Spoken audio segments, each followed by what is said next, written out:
What page am I on? Right there? Okay. There we go.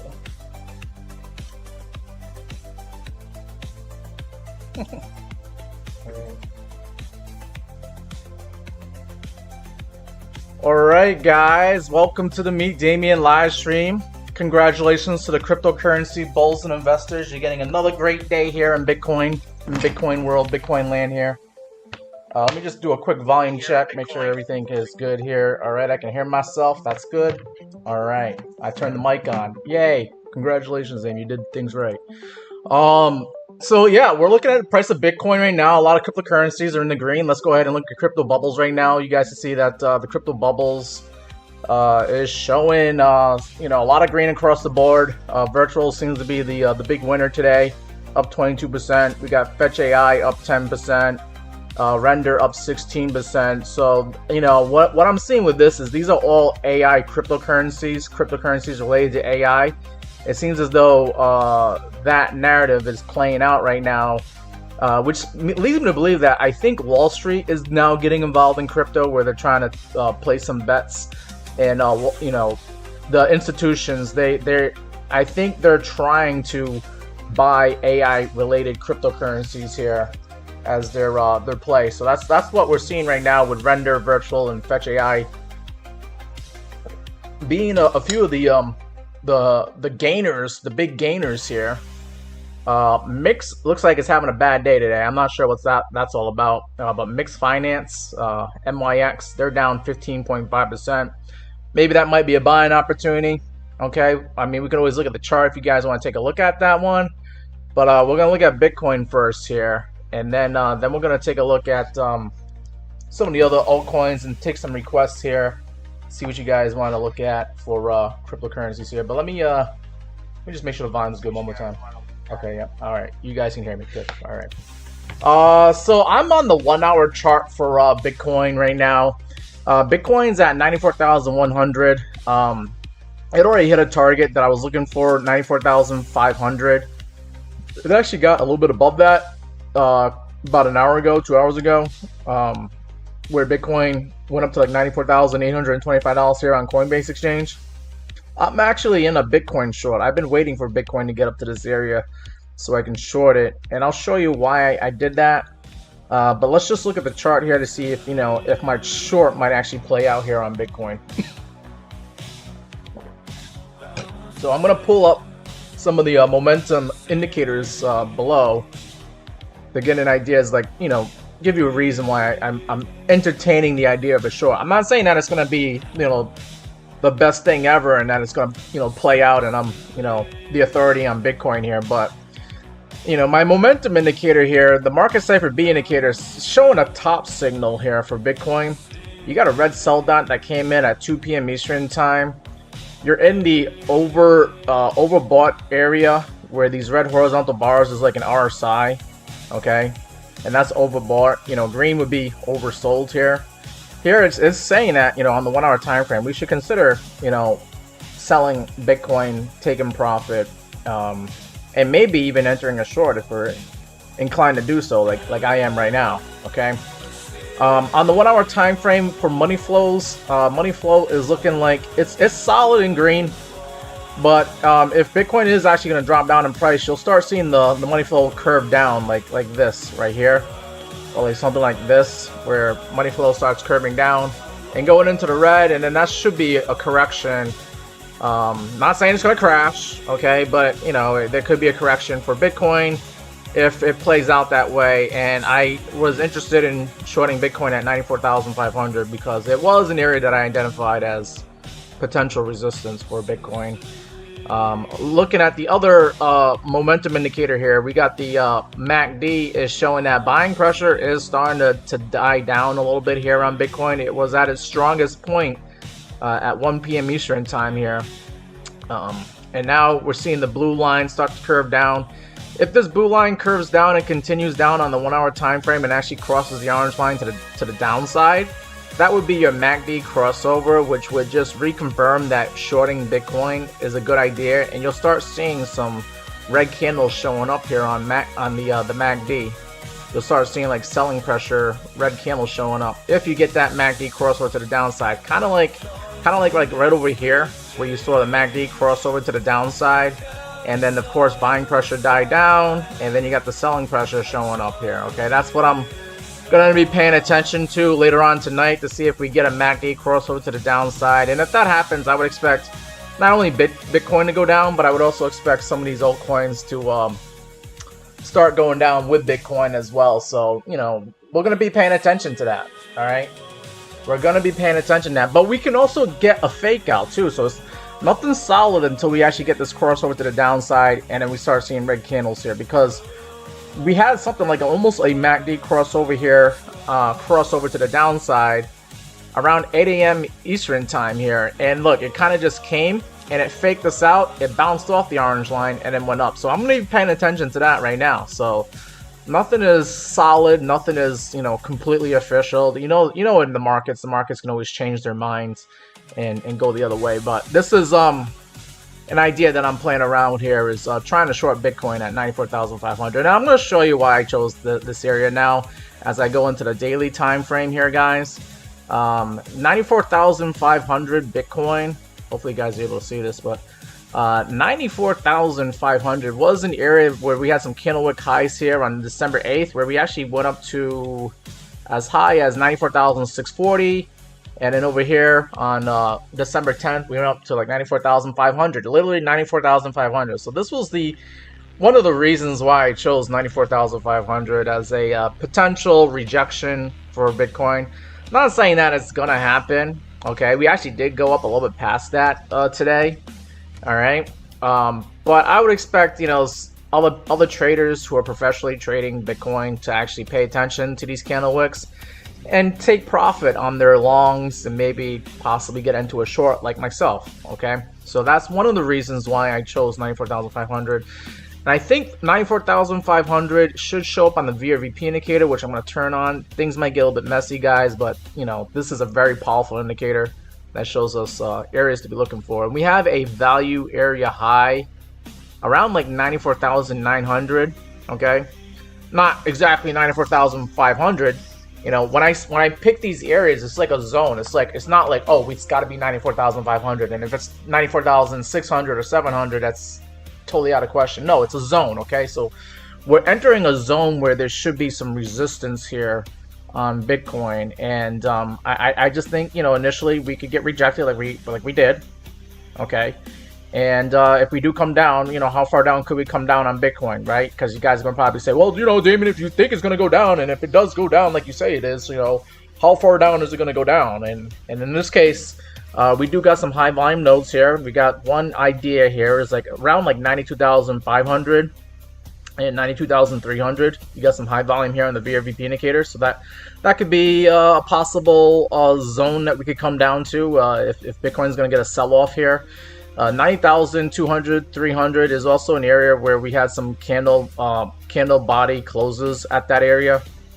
So yeah, 92,500, somewhere around that area could be where Bitcoin comes down. You know, if we get, you know, a correction here, and maybe we make a higher low and then we go up to higher prices, and you guys can be happy again.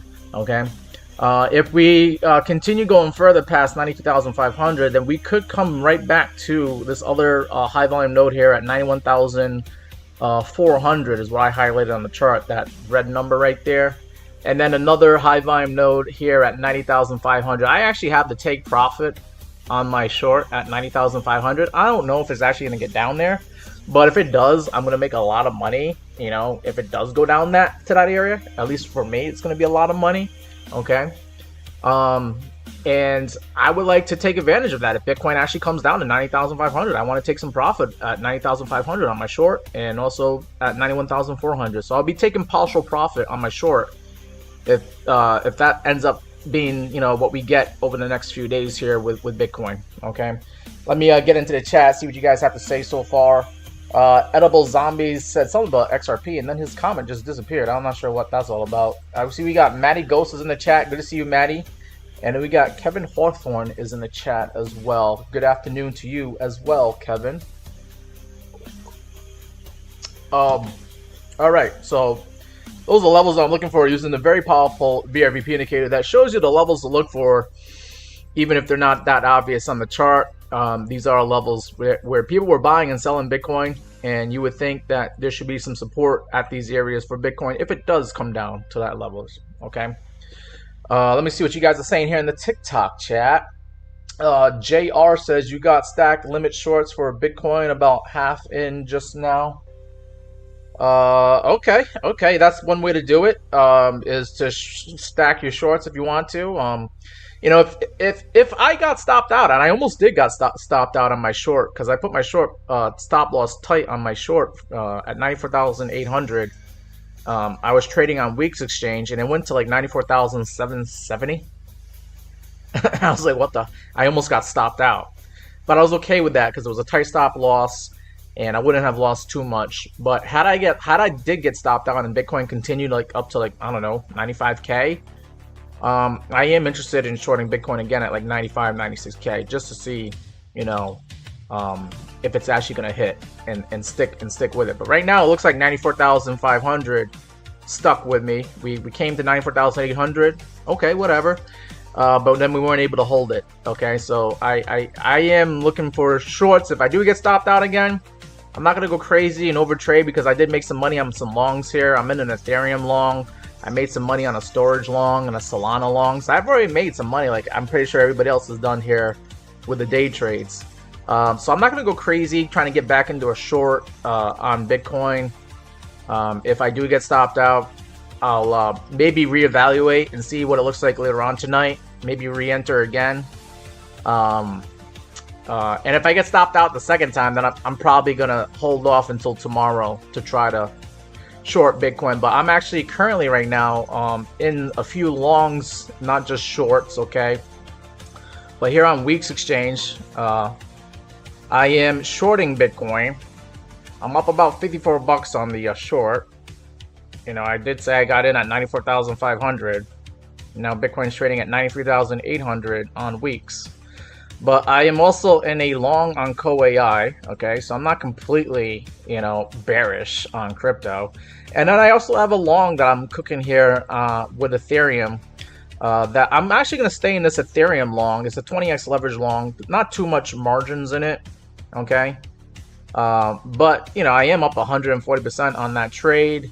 And this is just a long that I'm going to hold on to until I think the rally is over. And I don't think the rally is over, guys. I don't think this rally is over until I start seeing it show up on the charts that it might be coming to an end. But I'm going to continue to stay in this Ethereum long and just make some more money as the rally continues. So, you know, even though I'm shorting Bitcoin at this current moment in time, it's just an idea that I decided that, you know, might be a good idea to try to short Bitcoin at this area. But I'm still relatively, you know, long. This is like a head short, right? You know, I'm long in other cryptos. I could also have long Bitcoin, but I didn't. But, you know, this is just a short that I'm getting into to try to make some money tonight. And then we'll see what Bitcoin does later on tonight. You know, hopefully I could take some partial profits. And if Bitcoin continues dipping down some more going into tomorrow, then I will actually probably take some more partial profits until we hit 90K. And then I'll probably take even more partial profits, you know? So that is the idea here on my trades here. I think, and I told this to my Discord group, you know, you guys can join the Discord group. It's free to join. We've been talking a lot about crypto over the last, you know, few hours, in a couple of days here, you know. But I told my Discord group, like, I think, you know, I think we can be long on crypto, and we'll see how things go going into Monday. I told them this over the weekend. And then I said I am going to be looking for head shorts on Bitcoin. When Bitcoin hits $94,000, $95,000, and $96,000, which it did today, I was going to be looking for shorts is what I told them. So I think we can look for shorts, but I still think the rally is good. And I'm only trying to capitalize on whatever corrections we get, which I think we're going to get a correction tonight in crypto from what I'm seeing with Bitcoin.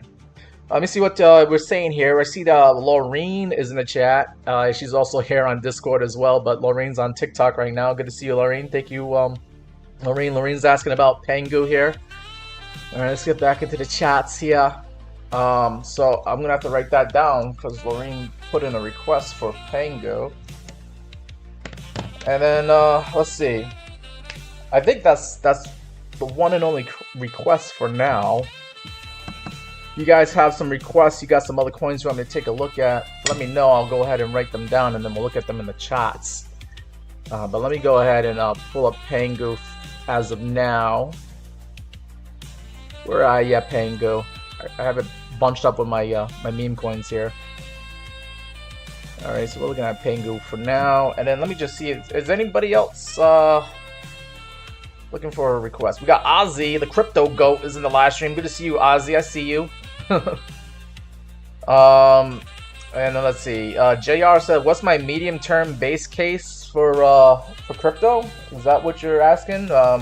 I think, you know, going into towards the end of this month, we'll see how this rally plays out in crypto, but I think we're good. I mean, I've already was talking about this before the New Year's. I was looking at the charts and I was saying, all right, Bitcoin and crypto looks like we're getting some buying pressure on the MACD, and we're getting some good things showing up on Market Cipher B on the long-term time frames. And I was like, I think we're gonna get a rally in January, guys. And sure enough, you know, that's what we're getting right now in the beginning of January. And I think this rally could continue where we could see Bitcoin hit 100K and surprise a lot of shorts, a lot of bears out there. But then, you know, maybe Bitcoin doesn't get past like 102, 105K before it rolls over and actually makes a lower high. And then, you know, then the bear's gonna be like, see, I told you guys, this rally is over and this is the bear market. And then the bears will start running with it and try to bring, you know, Bitcoin to lower prices here. Shafi wants to take a look at Pendle. So I think we're good for now on Bitcoin and crypto. Maybe for like another week, maybe 2 or 3 more weeks. And then we'll just have to pay attention to the charts to see like how overheated and overbought things get, and if we're losing the momentum.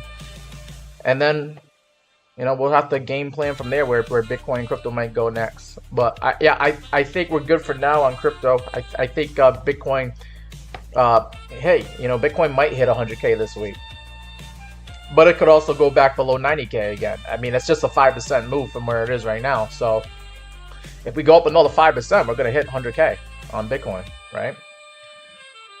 If we go down 5%, we're going to go back below 90K.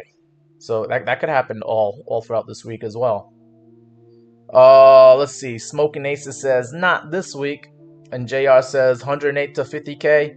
You know, there's still some bearish people out there. There's also some people that are a little bit jaded because, you know, they sold the lows in December and November, and they're seeing Bitcoin climb back to like where it was in November. You know, I think we saw the highest that Bitcoin got was like 107K in November. So there will be a lot of salty people who sold, you know, in December, and they're gonna see Bitcoin at 100K. They're gonna be all salty. But you know, that's the way the markets are. All right, so we got Pangu and Pendle. Let's see. I'm just moving things around. I'm trying to figure out what I want to do with this stuff here. All right. Let's see. Golden King says there might be a war with Venezuela, so things will go very bad. I don't know if there's going to be a war in Venezuela. I was listening to the Secretary of State, Marco Rubio, and he said there is no war with Venezuela.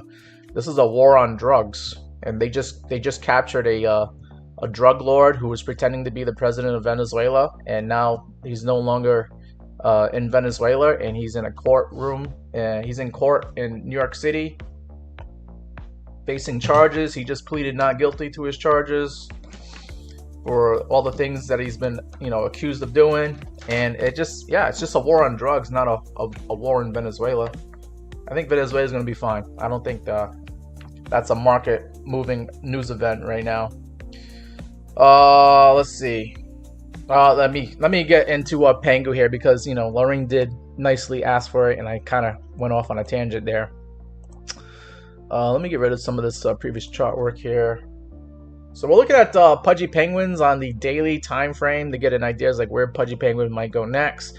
If Pudgy Penguins continues being bullish, there is a green line here. What is this green line? This is the 50-day simple moving average, which I think is a target to look for on Pudgy Penguins.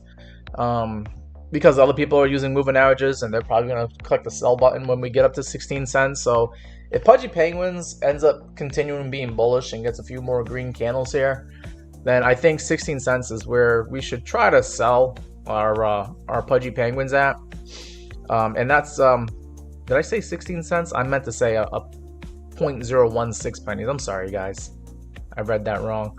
But also, you know, in that penny and a half area, this is where we were trading sideways here. And people that bought Pudgy Penguins here in the beginning of November, thinking they were buying the dip on Pudgy Penguins, they're, you know, they thought they bought the dip and then it just kept on dipping on them. So they're a little bit frustrated right now, and they're not going to be able to break even until it comes back up to a penny and a half or 0.016 pennies. And then these people might, if they're not in it to win it and going to be here for the long term, then they might just decide to sell Pudgy Penguins and try their luck somewhere else. All right, after getting into what they thought was a good trade, but then ended up being a bad trade for them. Okay. Or a bad, you know, investment. Okay, so I think you have some selling pressure, some potential resistance at a penny and a half, and then you can also see, like right here on the VRVP indicator, you do got a high volume node here at about a penny and a half. So you know the VRVP indicators are agreeing that there's going to be some potential resistance at a penny and a half going up to this 50-day moving average at 0.016 pennies. That's the target for now. When I try to get into I did try to get into a Pudgy Penguins long yesterday and this morning, and I got stopped out, and that's all right. You know, I was another trade, so that's fine. But yeah, Pudgy Penguins, I was targeting a penny and a half. I was actually targeting the 50-day moving average at 0.016 pennies to be exact. But yeah, let's see how healthy Pudgy Penguins looking by looking at the momentum indicators. Which I'm going to pull up on the bottom right here. On Market Cypher B, we got a green money flow is in the cards for us. So money is going into Pudgy Penguins. That's one of the reasons why you've seen some green candles, a few good days here. Money flow was in the red here in December, and then it went into the green like around New Year's, around the 1st of January. Okay, and then of course you got a green buy dot here on Pudgy Penguins that came on January 1st, so things are looking good. You know, maybe Pudgy Penguins actually goes to a penny and a half. I think, you know, as long as it continues doing this, Pudgy Penguins could actually hit that penny and a half level that I'm expecting if it continues to be bullish here. All right, so that's the market cipher B. Let's see what it looks like here on the MACD. On the MACD, you got the green buying pressure candles here, and it's looking nice and solid, and buying pressure is not dying down. It's actually increasing here on Pudgy Penguin. So maybe Pudgy Penguin does hit a penny and a half as I'm expecting it to. I didn't really give any downside targets here, but we could try to see what a downside target might look like. But yeah, Pudgy Penguin looking pretty solid. One of the better meme coins out here. It was, you know, a good meme coin to get into back in 2025. Beginning of 2025 was a good time to get in Pudgy Penguins. So yeah, MACD is looking healthy to me. Okay. And then, are you overbought on the RSI? No, you're not. You're at 68 on the RSI on the daily time frame. But once you get to 70, you know, that's like, you know, you should be cautioning. You should be considering taking profit, because once you get to 70 on the RSI, that's considered overbought. And we'll just have to see if that happens, you know, on Pudgy Penguins. And that when that does happen, you know, that's when you need to consider taking some profits, right? Alrighty. So Pudgy Penguin looks kind of good for now. On the downside, if Pudgy Penguins was to start rolling over, become bearish, if Bitcoin drops down below 90K and drags Pudgy Penguins down with it, then we do got a point of control, a POC, a blue line here at about a penny, 0.011 pennies to be exact. Is where this point of control is, and the majority of people that bought and sold Pudgy Penguins, they did it at that level. As you can see here in December, you know, these people thought they were buying the dip on Pudgy Penguins, only for it to then dip down some more on them. And you know, if had it not done that, then you know maybe you know maybe they might consider selling Pudgy Penguins if it does come back to their break-even point here, because they probably don't want to experience the pain that they had back here in December. So I think support for Pudgy Penguins is at about 0.0116 or 115 pennies here. And these people that bought here, they're not going to sell because they haven't sold, right? But you know, if Pudgy Penguin just rolls over and comes down here, then they might start sweating some bullets. If Pudgy Penguin starts going below a penny, and if it goes below a penny, then it gets a little bit, yeah, it gets a little bit bad out there. And then you got a gap in the VRVP, but then you got a high volume node here at 0.009 pennies here, is where, you know, Pudgy Penguins can come back to, and that's your support area from the end of December going into the beginning of January here. Okay, so there are some support areas for Pudgy Penguins below you. First one, you know, to look out for is this POC at 0.0115 pennies. Okay, would be a better area to buy Pudgy Penguins if you want to get in at that price. Alrighty. Laureen loves the music. You love the 80s music, huh? I got the 80s music back on. We were doing that like all throughout the summer last year. But yeah, I felt like putting the 80s music back on again, doing something different. Let's see. We gotta take a look at Pendle. Was another request here. Let's take a look at Pendle here. And don't mind me, guys. I was like scratching my nose. I don't know why my nose is kind of like it's a little itchy right now.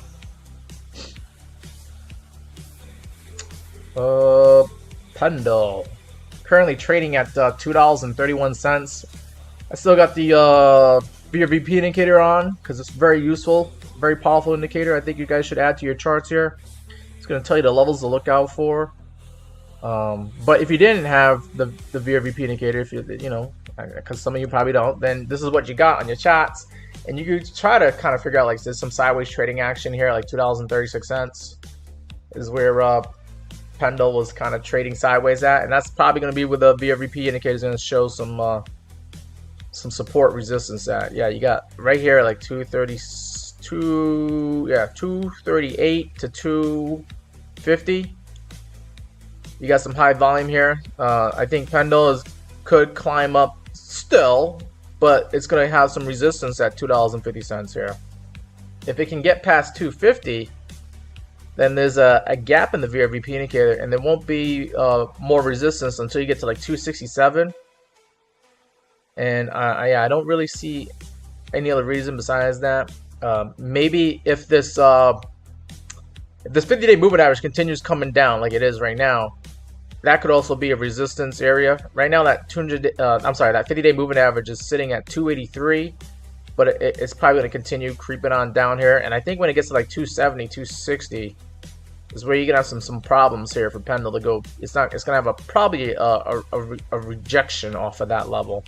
Okay, because you got the 50-day moving average coming down that could provide resistance, and then you also got this VRVP high volume node here at like 260, 270 is going to probably provide resistance as well for Pendle. We got Abba Medina is in the chat. Good to see you, Abba Medina. He says smash the likes, fam. Guys, don't forget to smash that like button. I appreciate that. It helps me out on the YouTube algorithm and TikTok. Try to get some more people to show up to the live streams here and get that good TA out there. Or at least that's what you guys tell me. You guys tell me I have good technical analysis, but you know, maybe some people don't know me yet, and they're still figuring out, you know, is my TA good or not. But yeah, if it's good, go ahead and smash that like button and double tap that screen there for me. Appreciate that. Guy MTB wants to look at Cardano. And then Lorraine wants to look at Cow AI. She said it like a bunch of times here. Well, Lorraine, let me go ahead and do Cardano, and then I'll do Cow AI because I already did a request for you. So we'll just come back to you after we look at Cardano here. But yeah, let's keep it moving here. Appreciate it. Appreciate it. Co-AI. I'm actually in a long on Co-AI, Lorraine. I think I told you that in the Discord chat. We'll see how it handles itself. But I think I was trying to take profit at 46 cents for Co-AI. Let me just finish up here on Pendle here. Pendle currently trading at $2.31, right? If it decides to roll over and lose its momentum to the upside here, you got some high volumes nodes here at like 211, 214. Could provide support. Let's see, today I think we actually came down. Yeah, we came down to like 215. 215. Yeah, we came down to 215 early today, and we're at like 213 on Saturday. So I think don't lose 213 and you'll be all right. But if you do, then you could come down to the POC right here at $1.89 is where Pendle could come down if it's gonna continue, you know, losing momentum and being bearish here. Okay. All right, so that's Pendle in a nutshell. Let's go ahead and we'll take a look at Cardano now, and then we'll look at Co-AI.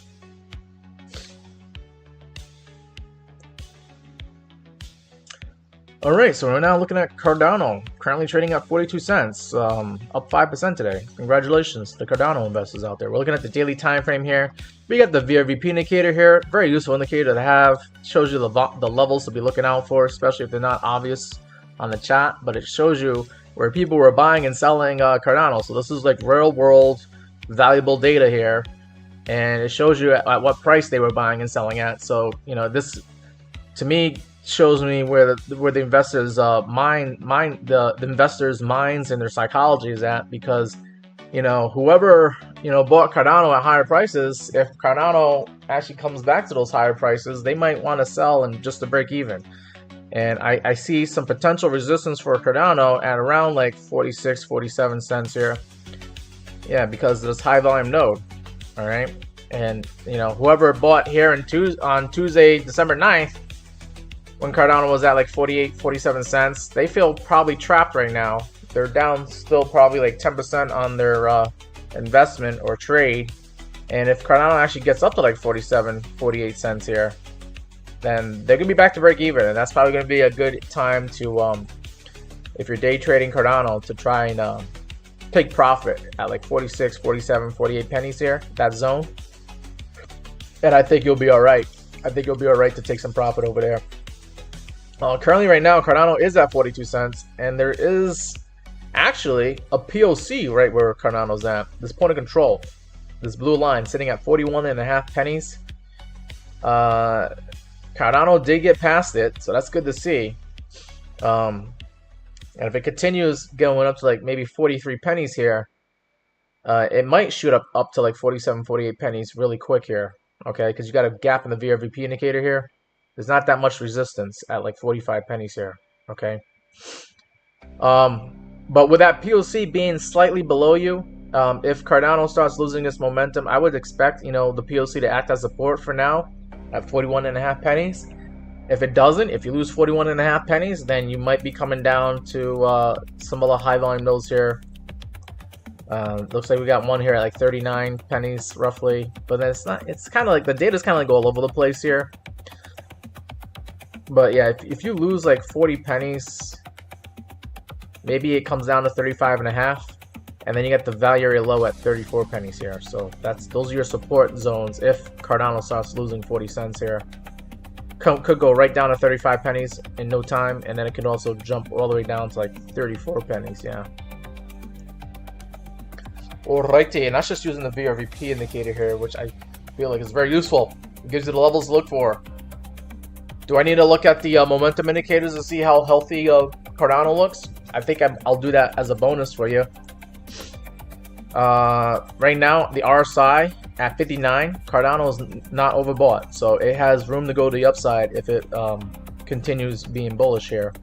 Okay, and then also on the MACD, buying pressure is looking pretty solid and strong, and it's increasing. You got your MACD crossover to the upside back here towards the end of December, on like December 26th, right after Christmas.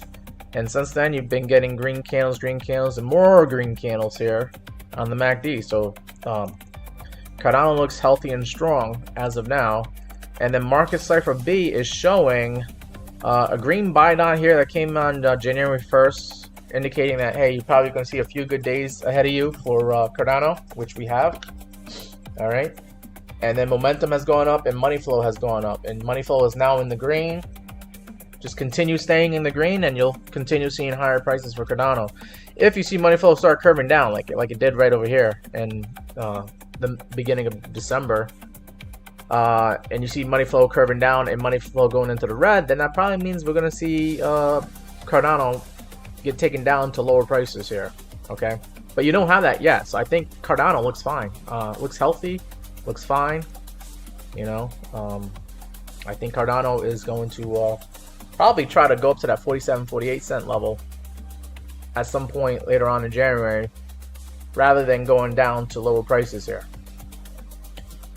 All right, we got Jay Shareem's in the chat. He's asking about BBAI and Poet, and then OG Bobin's asking me about XCN. Good to see you, Jay. Thank you for coming in. Let me go ahead and write down these requests here that just came in. All right, so XCN, and then Big Bear AI and Poet. Some other requests here. And Mark says something about Zcash. I don't know if it's that a statement or do you want me to look at Zcash, Mark? You can just clarify that. Yeah, that's pretty much what I'm getting out of Cardano, guy, MTB. I think we're gonna head to like 46, 48, and then that should be where you should try to take some profits. Yep. Alrighty. Yeah, I'm just waiting to see if Mark is gonna let me know. Are you just making a statement that Zcash is bullish, or do you want me to actually look at Zcash?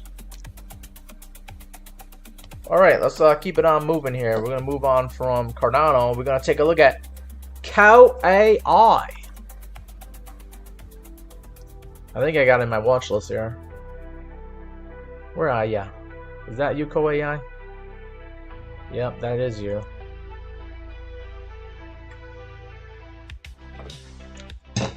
All right. Cow AI. Currently trading at 42 pennies, down 2.5% today.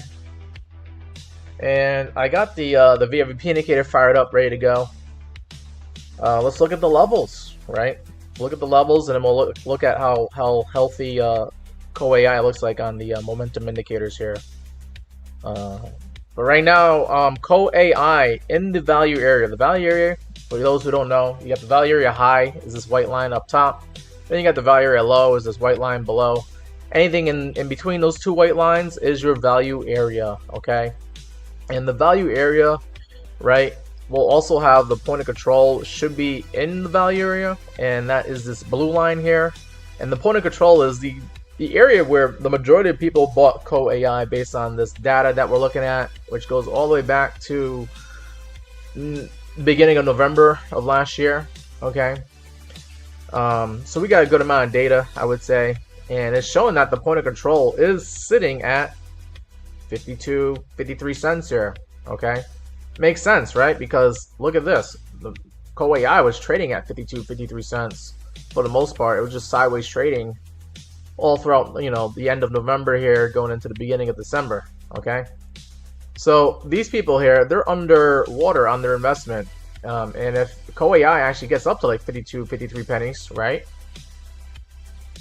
The people who aren't in it, you know, for a long-term investment here, that were just trying to buy a dip and maybe, you know, do a swing trade, they might decide to get out of Cow AI when it breaks, when they're back at break even at 52, 53 pennies. So I think that is the target for Cow AI in the short to medium term here. Cow AI could head up to 52 cents and then it might get stuck there. But if it's going to continue being bullish and gets unstuck, then we got a gap in the VRVP indicator here showing that there's not much resistance until you get to this value area high sitting at 72 cents. That could be a long-term take profit, swing trade target on CoAI if it ever gets back up there. I would try to sell some CoAI at 72 cents here. There's also some high volume here, like 63 cents, 64 cents.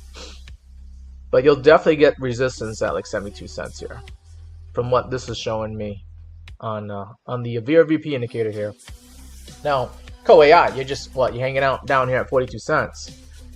I didn't really give downside targets here because CoAI, I think, is near the bottom of the gutter here. And the lowest price that we saw CoAI was December 24th at like 35, almost 36 cents here. Okay, that is your low target if you were not doing leverage day trading, but if you were just trying to spot trade this, you could put your stop loss right below 36 cents here, maybe make it 35.5 pennies. And if CoAI actually goes down to 35.5 pennies and stops you out, then it probably means it's for the best. You know, it's not gonna go up. So it might want to continue going down in that. And how much more money would you want to lose? You know, I would put the stop loss at like 35.5 cents here on a spot, you know, on a spot bag for CoAI. Okay. So yeah, those are downside targets. You know, don't lose 36 cents here, or you know, could get really bad and ugly again for CoAI. Okay, CoAI is, what is it doing? It is making higher lows here. That's good to see here on the daily time frame here. And let's see how healthy it looks like with the momentum indicators here. Market Cipher B is showing that we got some green buying dots showing up here. Money flow was in the red, obviously, in December. But now money flow is going green here in January. So, you know, money is actually going into CoAI right now. As you can see, that's why it's at 42 cents. So Market Cipher B looking pretty nice. You know, keep doing this. Continue being green. Don't do something short-lived like you kind of did over here in the middle of December where you went green for a little bit, for like a few days, and then you went back to red again. You know, we got to pay attention, you know, to if we're going to get like a fake out like that, because that's no bueno. Right, that's not good, right? But we shall see. We shall see. We're looking good and healthy on the Market Cipher B indicator. Now let's see what it looks like here on the MACD. MACD is showing that we have green buying pressure candles, and we've been having green buying pressure candles for a while now on CoAI. It looks like the green buying pressure candle came in, first started showing up here on November 17th. Okay, but that's because CoAI had a very violent and vicious sell-off in the end of October going into November here, where you got all these red candles, and then the selling pressure was dying down, but the price was still going down. And even though you had buying pressure showing up, it wasn't enough to prevent CoAI from, you know, going down to lower prices here. So, but I think we are kind of bottoming out here on CoAI. And you do got green buying pressure, but I want to see more vigorous green buying pressure candles here. Like this is like light green and kind of still weak sauce here, compared to what the buying pressure here in the end of November. So I want to see solid green, not light green, showing up here on CoAI. And if it does that, then I think, you know, we could head to like 60 or 70 cents on CoAI. All right. But yeah, that's what I see here out of CoAI. Let's just see if we can climb back up to 52 cents. It might be a slow grind, or it just might out of nowhere just jump up in one green candle here. But I think you are targeting CoAI upside 52 cents for now, and then we'll just have to revisit it and see if we still like it or not at 50 cents. Okay. All right, so that's CoAI. Let's move on to XCN, and then we gotta look at Big Bear AI and Poet.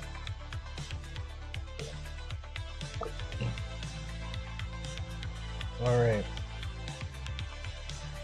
Kyle Forn says you bought at 17 cents and sold it at $33. Are you talking about CoAI? That's insane if you did that. Congratulations. Not too many people are able to do that too. So that's something to be proud of if that's what you did. All right. Moving on to XCN. Let's take a look at XCN. Onyx coin, yep, that's right. I was like, I remember this one. I just can't remember the name off the top of my head. But Onyx coin. Whoa, Onyx, what are you doing here? Up 74% today. Trading at 0.0094 pennies. We're just gonna call that 94,500. I mean, you're almost at a penny. You're getting there on Onyx. But yeah, Onyx. Big green candle out of nowhere. I'm surprised. Why didn't this show up on Crypto Bubbles? I had Crypto Bubbles up here. And for like the daily candles, it's I mean, it's not showing up here on the bubbles there. That's weird. I thought Virtuals was doing pretty good, but apparently Onyx is doing better. So how much further could Onyx end up going, right? Well, you sliced through the 100-day moving average. This was probably going to be your resistance area, but you went right above it, like it was nothing. And you had this high volume here that was going to act as resistance at like 0.0085867 pennies around there, and you're still like heading on up. So where could this thing actually get a rejection now? Well, I'm looking at the that red line there, the 200-day moving average. Okay, that 200-day moving average is sitting at about a penny. It's like almost like a psychological number. You would think a lot of people would be like, all right, I'm gonna sell this thing when it gets to a penny. They put their take profit target, their order in, their limit order at a penny. So that makes sense, right? And it's also where the 200-day moving average is at too. And I'm trying to zoom out to see if there's any more anything else here. But yeah, now that I zoomed out, the VRVP indicator kind of adjusted itself, and it's showing that a value area high is at a little bit above a penny. Okay, so I think, yeah, we are looking for a penny here on Onyx. But wow, that was a solid move that came in all in one day here. You blew right through the 50-day, you blew right through the 100-day, and you might actually hit the 200-day moving average. You still got an hour and 50 minutes to go on the daily candle here, but that could happen in the next hour or two, and you'll have a really solid green candle that took you right to the 200-day moving average. But yeah, I think a penny is what we're looking for on Onyx coin. Is where this thing's probably gonna get sold at. It's probably gonna get a rejection. It might get stuck there. The one says kindly check for USDT. Is that a cryptocurrency name 4? And just the number 4? Like what's the ticker symbol for it? Is it just for USDT? I'll try to look at it, but yeah. All right, thanks for the clarification.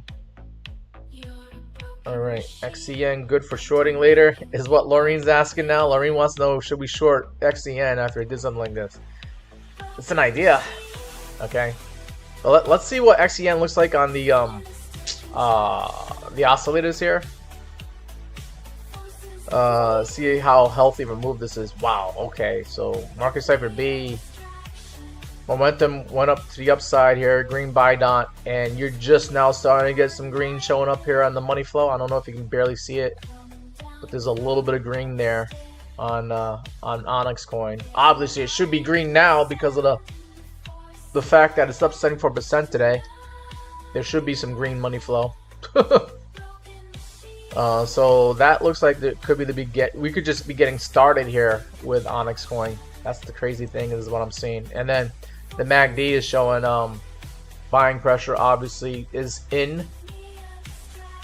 And it's weird because like you had like a MACD crossover here and like right before Christmas on December 22nd. Buying pressure was kind of weak, so there might have been like some sideways trading going on here. And then you finally started taking off the last few days here.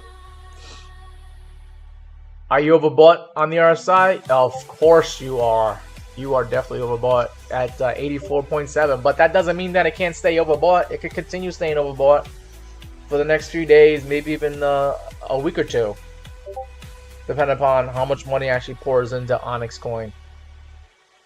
But yeah, I mean, this is just a caution signal saying that, hey, you know, you should probably take some profit if you're already in this thing. Okay, don't get too greedy out there. Not financial advice, but if I went up 74% in one day, I would strongly consider clicking the sell button so I can make some money and actually keep the money. All right. So that's Onyx coin. And then Lorraine was asking, should we short it? Well, let's see what it looks like on the 1 hour time frame. That's usually where I would start for a day trade, is looking at the 1 hour time frame first. Market cipher B is showing money flow is steady in the green, and you had a green buy down here on 2 p.m. Eastern time about a few hours ago. So nah, I wouldn't short it based on the 1 hour time frame and what I'm seeing on market cipher B as of now. And then here on the MACD, the buying pressure is good and it's increasing on Onyx coin. So I would not short Onyx coin right now, even though it had a pretty strong move. It could continue making a strong move and actually going up to a penny. Let's see, we went up to 0.0096 pennies earlier this hour. What was that, like a few minutes ago? It was that, yeah. I think Onyx coin is actually going to hit a penny. Yeah, from what I'm seeing right now. And then I will look for a short when it does get to a penny. See what the momentum indicators are doing when it gets to a penny. Yeah, can't be greedy with Onyx coin. You're right. Yep. Well, Lorraine, you know, shorting when something goes up like that it's worth taking a look at. Yeah. But you have to remember that shorting, it's aggressive still. It's aggressive. There's things I want to look for before I, you know, short aggressively or take a big short position on any asset here. I want to look for like a lower high. I want confirmation. I want to see confirmation. Okay. So like here in the 1 hour time frame, let's get back into the MACD here. Okay. If I wanted to short Onyx coin, I want to see something like this, where on the 1 hour time frame, the MACD is crossing to the downside. Okay, where the blue line goes below the orange line, and then you get some red candles showing up here. That's my confirmation to get into a short. Okay, now this probably would have been no pun intended, but this would have been a short-lived short probably, because you can see the selling pressure. It was here, and then it went away, and then the buying pressure started showing up again. Okay, so like, what does that look like here on the chat? Let me see if I can move this up here, and I'll close that.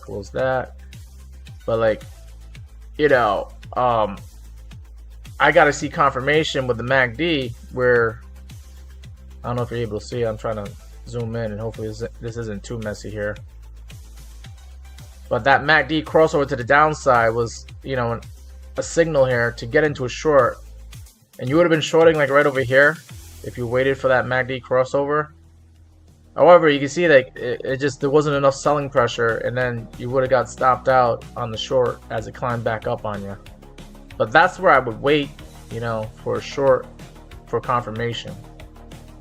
All right. An aggressive area to short would be like now, but like you can see like back here, like if we were, and I've done this before, where I start seeing buying pressure dying down, where we have a nice solid green candle here, green candles, and then light green shows up. This would be an aggressive entry on a short, where yeah, you're probably going to get the highest price on the short, which is good, right? Because you want to sell at the highest price, right? But then I probably would have, you know, had I done that, right, you know, I would just continue to monitor the MACD candles here, see that the buying pressure is actually dying down. And then probably when I saw this right here, where we got the MACD crossover and some red candles showing up, I would have added to the short. Obviously, move the stop loss and profit. And then when I start seeing this light red showing up, pink candle showing up, then I probably would have been like, uh-oh, maybe my short isn't going to play out.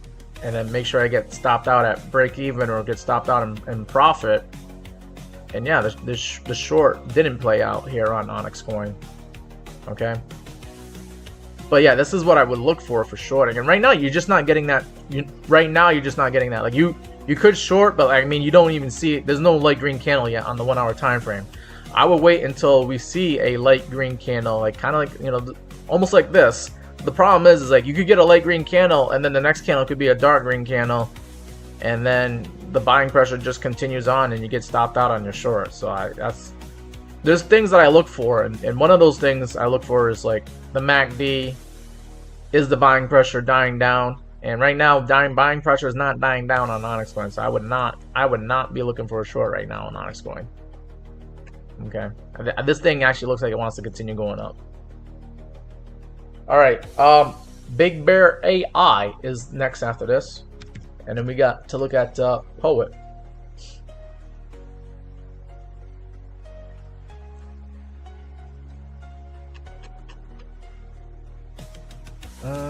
I get rid of the beef for now. I can turn it back on later.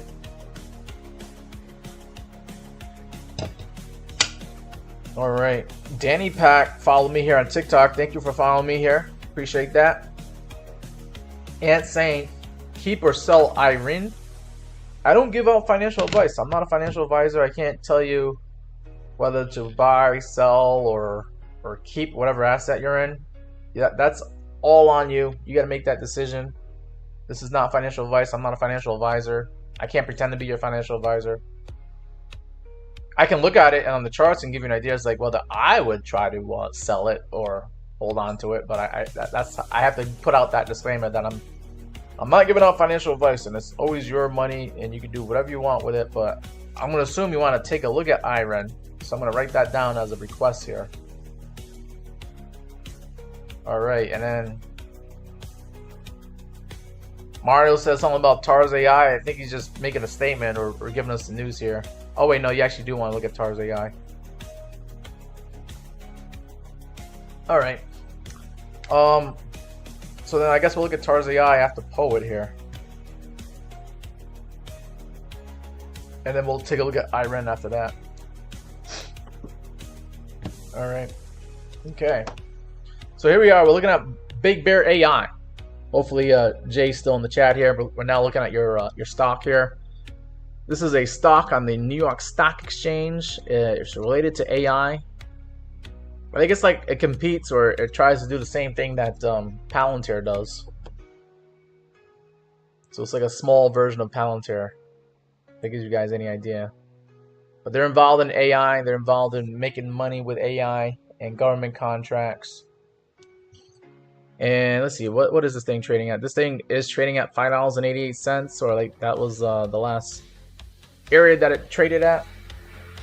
So the stock market's closed now, or at least the United States stock market's closed right now.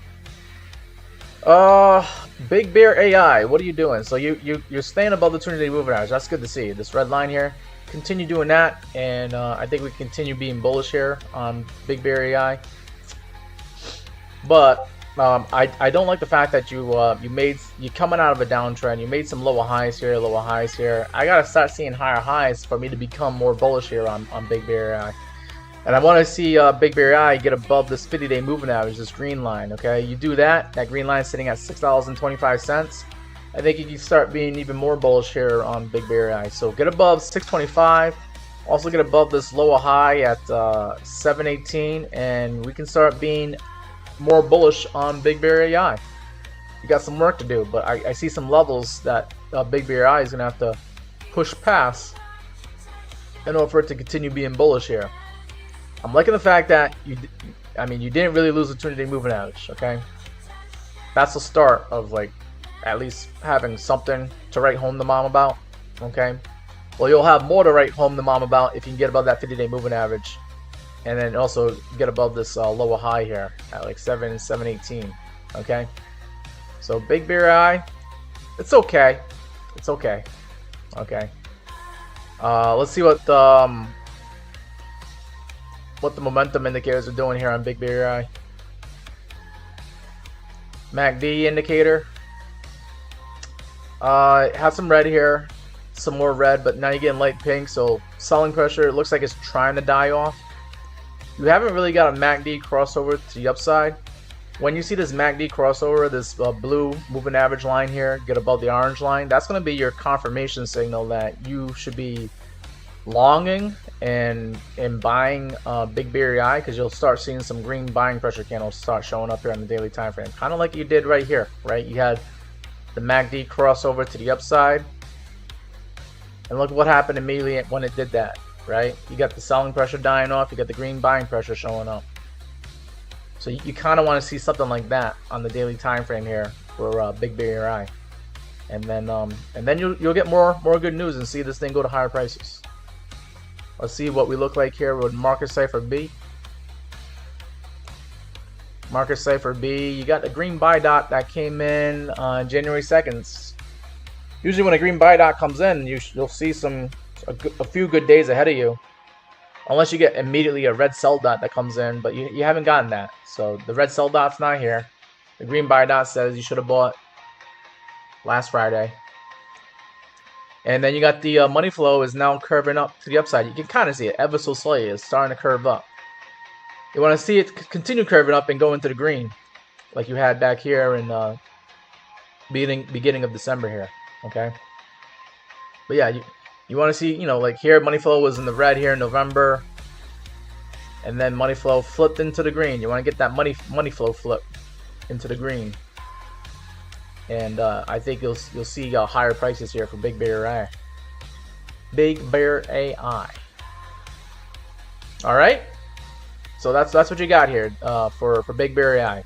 Don't go below the 200 moving average. I like the fact that you try to defend it and you didn't really, you know, screw around with it. And then I think, you know, upside targets is 625 and then 718 for now. And we'll just have to revisit and take a look at Big Bear AI again, if it does make it to those levels there. Oh, okay. Sean is over here on TikTok now. Good to see you. Good to see you. Alrighty. So that was Big Bear AI. Then we gotta take a look at Poet, and then Tars AI, and then Iran.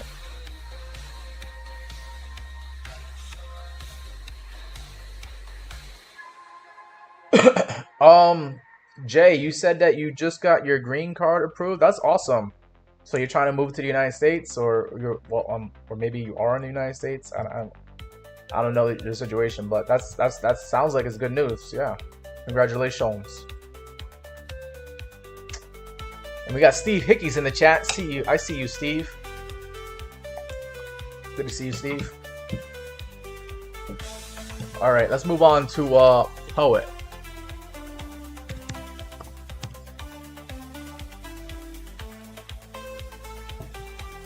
All right, Poet looks like it's a little bit better than Big Bear AI. You got a nice little uptrend going on here, making those higher lows here. That's good to see. Poet's currently trading at $7.43. Let me just zoom out here. Poet's also above the moving averages, all of the moving averages actually. This is actually extremely bullish to be above all the moving averages in this case. You need this in order for you to go to higher prices, so I like that. And it looks like they're all in order here. You got the 200-day is below the 100-day, below the 50-day, and that's, you know, the 21 EMA is on top of them all, and the price is on top of them all. So that's really good to see. Poet is doing some good things here on the charts from what I'm seeing. We got some previous chart work here that I probably need to delete. Yeah, for now. Yeah, we don't need to see that for now. I'm just trying to zoom out to get ideas. Like, has Poet been the higher prices? And it has. Like, it looks like we've seen something good going on here in June of 2021. This thing was at like $12. Okay. Let's get back to where we are right now, though. Oh, I did point something out here. Was that a lower low? 387 and 388. Yeah, it actually did made a lower low. Wow. Okay. But I guess you could call that a double bottom, too. Yeah, and now it's obviously a bottom out here in middle of November, and we're heading up to higher prices now. Okay. So where could Big Bear AI? I'm sorry, Poet. Where could Poet go next? Thinking about drawing a Fibonacci here. I'm gonna go from this swing low to this swing high here. and we'll just try and get ideas like what might come next here for Poet. Hopefully you're able to see that. 469. Make sure I got that. So like 469, somewhere right there. Yeah. Okay. All right. So this is what I see here with Poet with a Fibonacci now. You got a golden pocket level here at 777 and 761. We're not too far from that level right now, but we could get rejected there. And one reason why I think we could get rejected here is because you got some candlewick highs here in July at like 761. So whoever bought here is like, damn it, you know, they seen the price go up and they were in the green, and then they seen the price go below it and they were in the red here in December and November, and now they're going to be able to get back to break even again at 761. I think that's going to be a resistance for Poet in the near term here. Let me go ahead and throw in the VRVP indicator. I bet you the VRVP indicator probably says the same thing, and that's this indicator off to the right. And you got all this green is the buys and the reds are the sells at particular price levels here. And you got a value area high here at 736, which we already pushed past. And then you got some high volume here. Yeah, about like 770, 760. So I think Poet is going to have some problems getting past 760, 770 until it can show that it's not a problem. And then it's going to get a little bit easier for it to go to higher prices here. And then I think, you know, right here at the 786 retracement at $8.41, could be some more resistance here for Poet. And that's also showing a high volume node at 840, 844, somewhere around that area. Okay. So I like this. I like it when like the Fibonacci is kind of agreeing with the VRVP indicator. You got these indicators both saying the same thing. And whether you're a Fibonacci trader or a VRVP indicator guy, or if you do both of them like me, and you can identify confluence between these indicators, and you got the levels to look out for. And I still think this Fibonacci, if you know how to do Fibonacci, you can definitely be able to pick out these numbers really quick here by just pulling it from the, you know, swing high at like 942 or 41 down to the swing low down here at what do we get down to, like 469, somewhere around there. Yeah, 468. So that's what I did here with the Fibonacci. The Fibonacci is just as good as the VRVP indicator here, and having both of them is just even better. And I think those are your levels to look out for. I know I gave you the upside target. I didn't really give you a downside target. If Poet decides to go down to lower prices here, look at this. These things are both agreeing with each other. The VRVP indicator and the Fibonacci. You got the point of control right on top of the 0.5 retracement at 706. Okay, so 706 is your support for now. If you lose that, now you got, you know, some more high volume here at another fib level, the 0.382 at 650. So I think these are your two support levels below you, 706 and 650. And it's pretty cool that the VRVP indicator is in total agreement with the Fibonacci here. Yeah, that's cool. All right, so that's our Poet. I gave you upside, downside targets. We'll move on from Poet. We'll take a look at TARS AI and then IREN.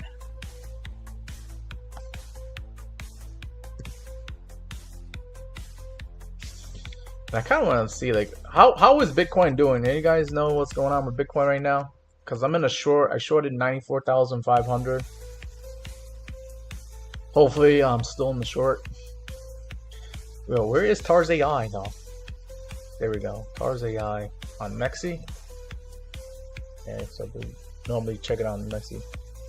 Bitcoin kind of climbing up a little bit at 94,300 now. So let's get back to TARS AI. TARS AI currently trading at 0.02799 pennies here. Looking at the daily time frame here for TARS AI. TARS AI was obviously in a downtrend. The good thing that it did, that it needed to do, just to get us to write home to mom something about here. You got above the 21 EMA, this white line, okay, but you still got some moving averages above you that could act as resistance.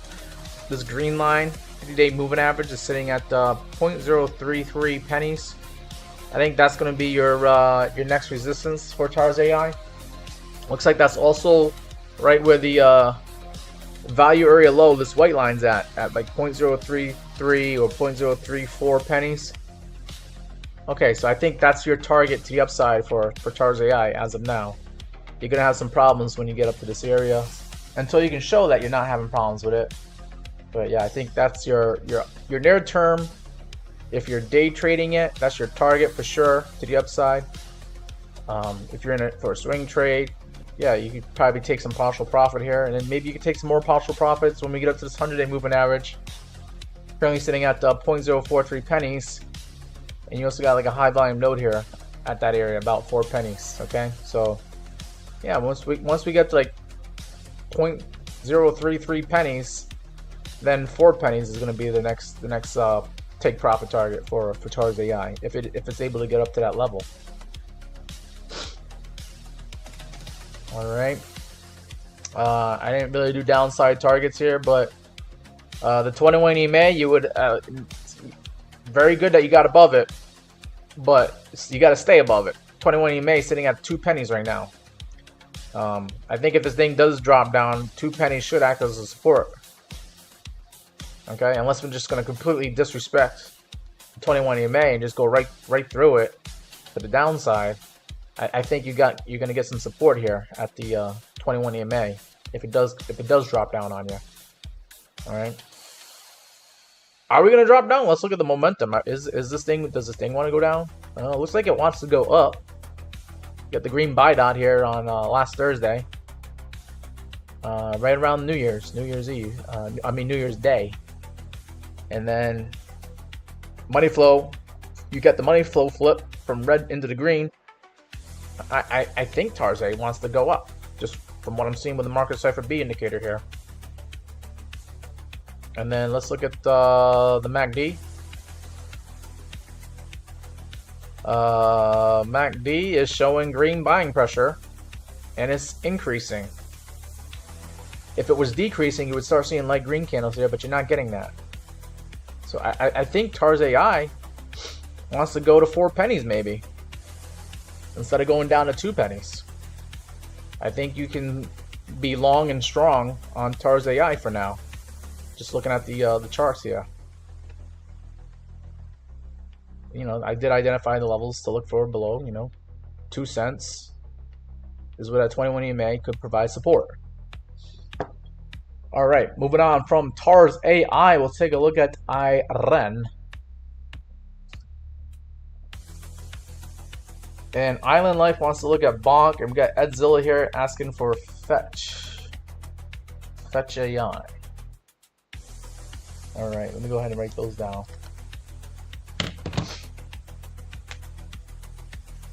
Fetch, which I believe was already having a good day. I noticed.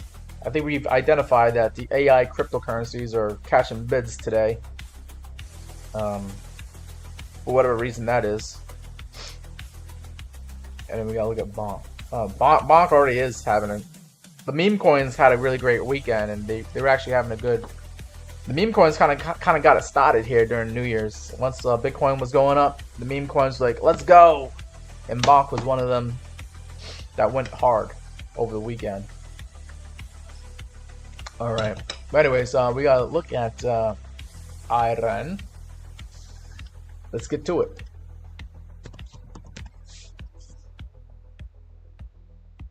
I believe this is a crypto you want me to look at, right? IREN USDT maybe?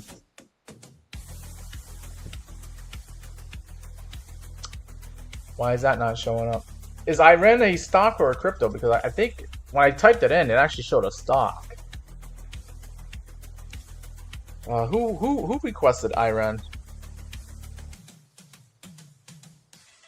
Oh, damn it. I forgot to check 4 USD for the one. The one, are you still in the chat here? I'm surprised you didn't like remind me. I just reminded myself. Ant, you were asking about Iran. Can you tell me if that's a stock or a crypto? B Bang is asking me what is the outlook for Bitcoin? I think Bitcoin wants to continue running up to 100K. We might get a sell-off tonight though. That's why I'm in a Bitcoin short. But if we get a sell-off and it just continues selling off, then Bitcoin could go down to like $90,000. But I think it'll get some support at that area, like 90, 91K. And that's where I'm trying to take some profit on my short if Bitcoin does go down that area. So I'm gonna skip Iran for now until the guy that requested it can tell me if it's a stock or a crypto. I think it's a stock. I can't really find it as a crypto.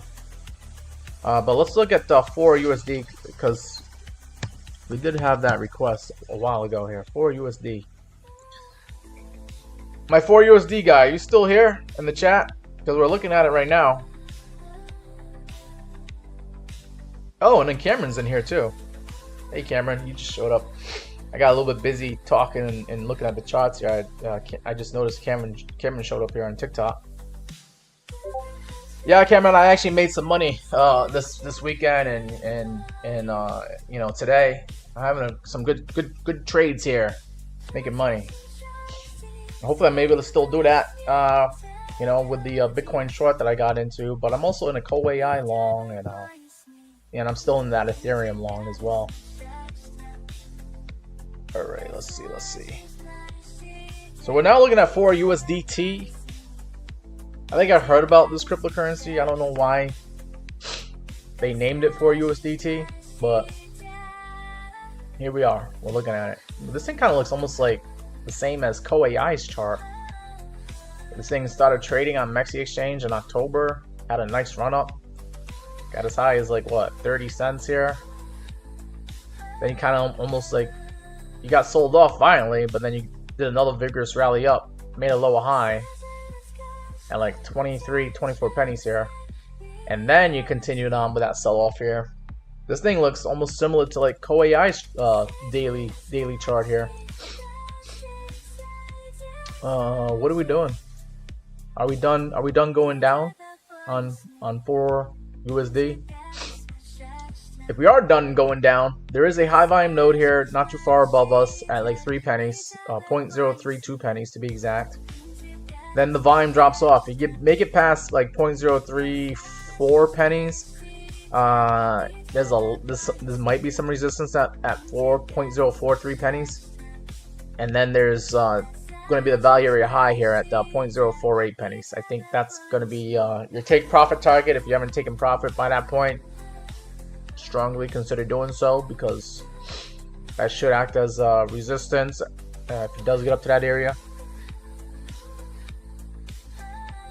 Vlad True 96 says, "Can I say something about 1000 cat? What about it?" I think that's actually I don't think I've actually seen or heard that cryptocurrency before. Timo is saying, "Is DVLT hot or not?" I don't know. I'm assuming that's a request. Let me put that in there. DVLT.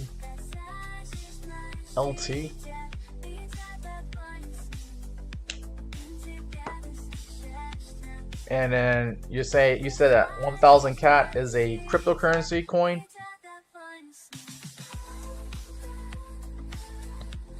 I mean, I guess I'll go ahead and try to take a look at it if I can find it on the charts here.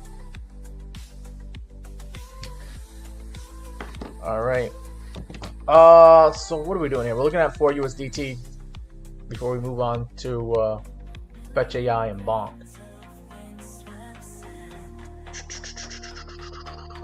All right. So if for some reason 4 USDT loses its bullish momentum to the upside here and comes down, you got the POC sitting at about roughly 2 pennies. This thing could get some support at 2 pennies, okay?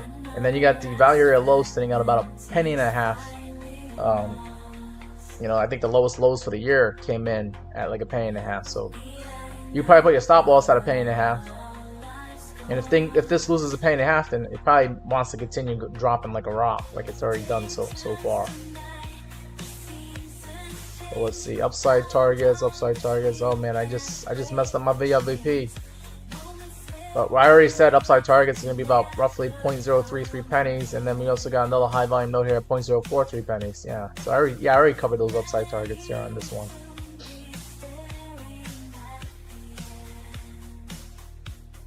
Yeah, but then we said the value area high is gonna be about roughly, yeah, about 4 pennies roughly.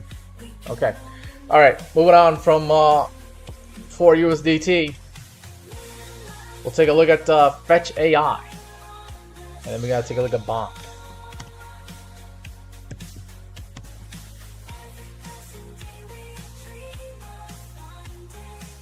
All right, this one looks similar to something we already seen before, because we're coming up to that 50-day moving average, which is also like right where that value area high is. So right now, Fetch is currently trading at 29 cents, up 10% today. Congratulations to those investors and traders out there that are longing and in a position on Fetch AI. Fetch AI could get rejected though off this 50-day moving average, sitting at 29 pennies. We're like right there, like 0.2978 pennies is where this 50-day moving average is sitting at. But if it makes it past that 50-day moving average, there is a value area high sitting at about 31 cents here. That could be another area where Fetch AI gets rejected. About 31 pennies. I'm gonna go ahead and get rid of this now. And let's see, you got the last one of the last lower highs here was at 34 pennies. Yeah, so about 34 pennies is where we should be considering clicking the sell button and taking profit on Fetch AI if that's what we got. Alright. So those are your targets. 34 pennies is what I'm looking for, but like we could potentially get rejected right now on Fetch AI. I think the move has already been made. Unless we're gonna slice through the 50-day moving average. But I think 34 cents is gonna be the next areas to go if we slice through that 50-day moving average. And then downside, we do got a point of control here at 26 pennies, and then you got a value area low at 22 pennies. Is 22.5 pennies is where Fetch AI could come down to if this gets rejected and comes down violently. You know, you go right through that POC at 26 pennies, you can come down right down to that 22.5 cent level, get some support there, make a higher low, and then we'll see what it does after that. All right, I gotta catch up on the chat here. All right. Oh, Jay, you've been in the U.S. for 18 years. That's cool. That's awesome. It's awesome that you're finally gonna get your green card. What did you have to prove? Did you have to prove, like, that you're working, living, and like I don't know, what you needed to do to get that green card?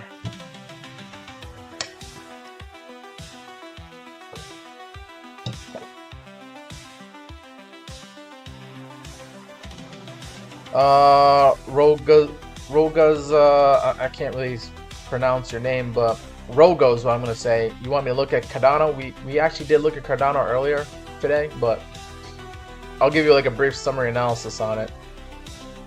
Oh, we finally got someone asking about XRP.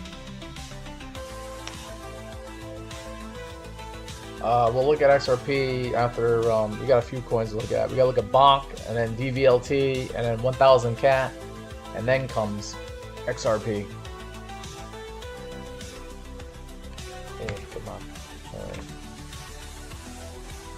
Alright, so Fetch AI.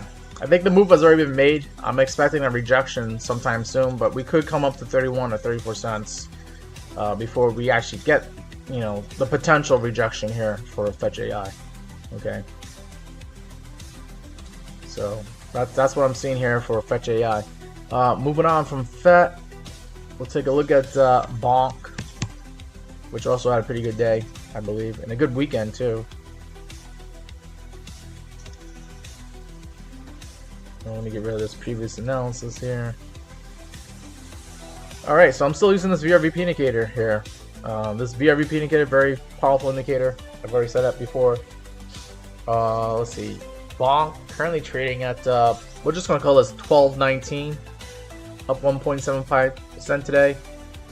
And we got the 50-day moving average. A lot of these cryptos, I think they just decided to jump right to the 50-day moving average. But this 50-day moving average is going to act as resistance unless it's not going to act as resistance. But we're already at that 50-day moving average resistance at 12.14 here. So I'm expecting Bonk to probably trade sideways before it decides to go up again. It's high, less likely that it's just going to just punch up and go right, to maybe the 100-day moving average. But if it does that, I mean, yeah, the 100-day moving average might act as resistance, and that's sitting at 1560 right now. And then you also got the value area high here at 1400. So next upside targets is going to be 1400 to like 1560. Good zone to be trying to sell some Bonk at higher prices there if you can. But if Bonk gets rejected, or if we just flag out, right? Actually, no. If we don't flag out, if we actually get rejected right now and go down to low prices, there's a gap in the VRVP indicator here, and then you have some potential support at about 1,000 for Bonk. Yeah, that's almost like a 20% drop from where we are right now. And then you definitely have a lot of support here at 900, where that POC point of control is at. Man. Alright. My nose is itchy. I'm over here sneezing. Am I getting sick? I hope not. But anyways, I'll keep it going for you guys. I'll try to finish up these requests here. I almost went live for about 2 hours. So I am going to try to finish up these requests. And then that's going to be it for today. Let's see. Nina Crypto says, "Hi Damien, great to meet another crypto content creator." Nina, you are a crypto content. I'm assuming you must be on TikTok, because you're over here talking to me on TikTok. But I will check out your channel. Let's see. I'm looking at your stats right now. You got 7,700 followers. All right, I'll go ahead, and it looks like you already followed me, so I'll go ahead and follow you back. Thank you there, Nini Crypto. Yeah, if you keep showing up to the live streams, I'll go ahead and give a shout out to you. But I just saw you show up in the live stream right now, and I kind of want to look at your content first before I start giving out shout outs. Makes sense, right? 'Cause I'm not sure what to be shouting out besides you're just another crypto content creator. But yeah, I'll definitely give your channel a look when I get a chance. DZ is in the chat. Wants to look at THQ. I guess I can do that. But I am getting towards the end of this live stream. I do want to end the live stream sooner rather than later here. But I will squeeze you in there, DZ, with THQ. Guys, definitely came in with all the requests, keeping me busy today. And I should expect that, because on a day like today, we a lot of people saw a lot of green, so a lot of people want to know what's going on with crypto. So good to see you guys showing up to the live stream. Don't forget to share this live stream with your friends and family who are also interested in crypto as well. Let's try to get the word out here that that Damien has some good content here, some good TA, according to some of my favorite fans here and followers. MB also asked about Solana. I see you, MB. Oh man, I don't know. Am I gonna be able to actually end the live stream? You guys gonna make this a 3-hour live stream with all these requests? Maybe. Did my music end? No. Alright, music's still going. I have like a soundtrack that should last about 6 hours, but if I gotta reset the music, I'll do that. Alright, so we looked at Bonk. I gave you upside downside targets using the VRVP indicator, and I think it's a really good indicator. But I also use moving averages as well, and we gave you the targets there to look for on the moving averages. Okay. Alright, moving on from Bonk. We'll quickly look at Cardano for the guy that requested it. But you guys can also look me up on YouTube and just type in Meet Damien for YouTube, and you can watch the replay of these live streams. Right? Let me just do a quick shout out to myself here. But there's that Meet Damien YouTube page. Trying to get some more subscribers, so I appreciate if you guys subscribe to my YouTube channel here. But you can watch the live stream again here, and where I give a more thorough analysis on the coins that you missed. But I'm gonna try to do a summary analysis here on Cardano because I already talked about it earlier in this live stream. Okay, but yeah, you watch the replays here on YouTube. Okay, just type in Meet Damien. That's the screen name there, and then you'll be able to watch it again. All right, Cardano trading at 42 cents on the daily time frame. You're up 5.69%. That's good to see. You're near a point of control here. Okay, the point of control is at 41.5 cents. That could be your support for now because you are above it right now. Cardano could climb up to this value. This high volume node here at about 46 cents. Okay. We got a high volume node here that could act as resistance. And then of course, let's see, we got a 50-day moving average at 53 cents, which could act as resistance. So maybe Cardano might actually go up to 53 cents here, okay? Before it gets rejected off that 50-day moving average. And then downside targets for Cardano. If you start losing 40 cents here, you could get some support off this 21 EMA sitting at 36 cents. And then you got the value area low at like 34.5 cents. Could provide support for you for Cardano, prevent you from going too far down, right? You got 34.5 cents and then basically 36.5 cents. Okay? Alright, so that's Cardano in a nutshell. Those are your upside downside targets. Moving on from there, we're gonna now take a look at DVLT and then 1000 cat, and then we got XRP and then THQ and Solana. Oh god, you guys gonna keep me busy. DVLT, Data Vault. Is this a stock or a crypto? I don't think it's a crypto. Okay, we'll take a look at Data Vault on the NASDAQ. Oh, okay, I understand why you want to look at it. It's up 42% today. That looks like a cryptocurrency, not a stock. Stocks don't usually go up 40% in one day unless they had really good news or really good earnings or something. What does this thing do? Engages in AI-driven data experiences, evaluation, and monetization of assets in the Web 3.0 environment. Okay, all right. So it's involved in AI, which makes it, trade like a crypto because it's probably a small market cap. Company here. I see market cap is $790 million, less than $1 billion. Yeah, I would call that small or medium size. Small or medium. Anyways, we're looking at Data Vault here. This thing currently trading at the $1.44, somewhere in this area. I like using the VRVP indicator, so I'm going to leave it on. But looking at the moving averages, you are now above the 200-day, the 100-day, and the 50-day. Oh, and you're also above the 21 EMA. So you're now going from what you were looking like you were about to die, and now all of a sudden you're now bullish again here on Data Vault. So that's very interesting to see. Okay, if you continue being bullish here, you got a gap in the VRVP indicator here, and it shows us some high volume here at $1.76, and then of course you got the value area high at $2.02. So I'd be looking for that for your next targets, right? $2.02, and then what did I say? Like $1.74? Yeah, somewhere around that area. That's where I'd be targeting for upside take profit targets on Data Vault here.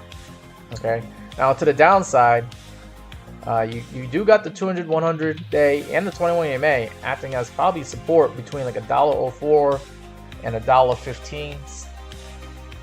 That should be your support zones. If not, you lose the 200-day moving average, and there's going to be some support here, probably at 66 cents here.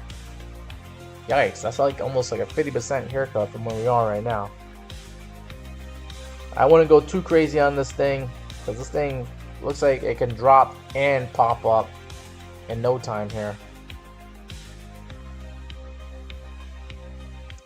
But yeah, see, now I'm a little bit curious. What does it look like on the momentum indicators? Is this thing gonna continue climbing up?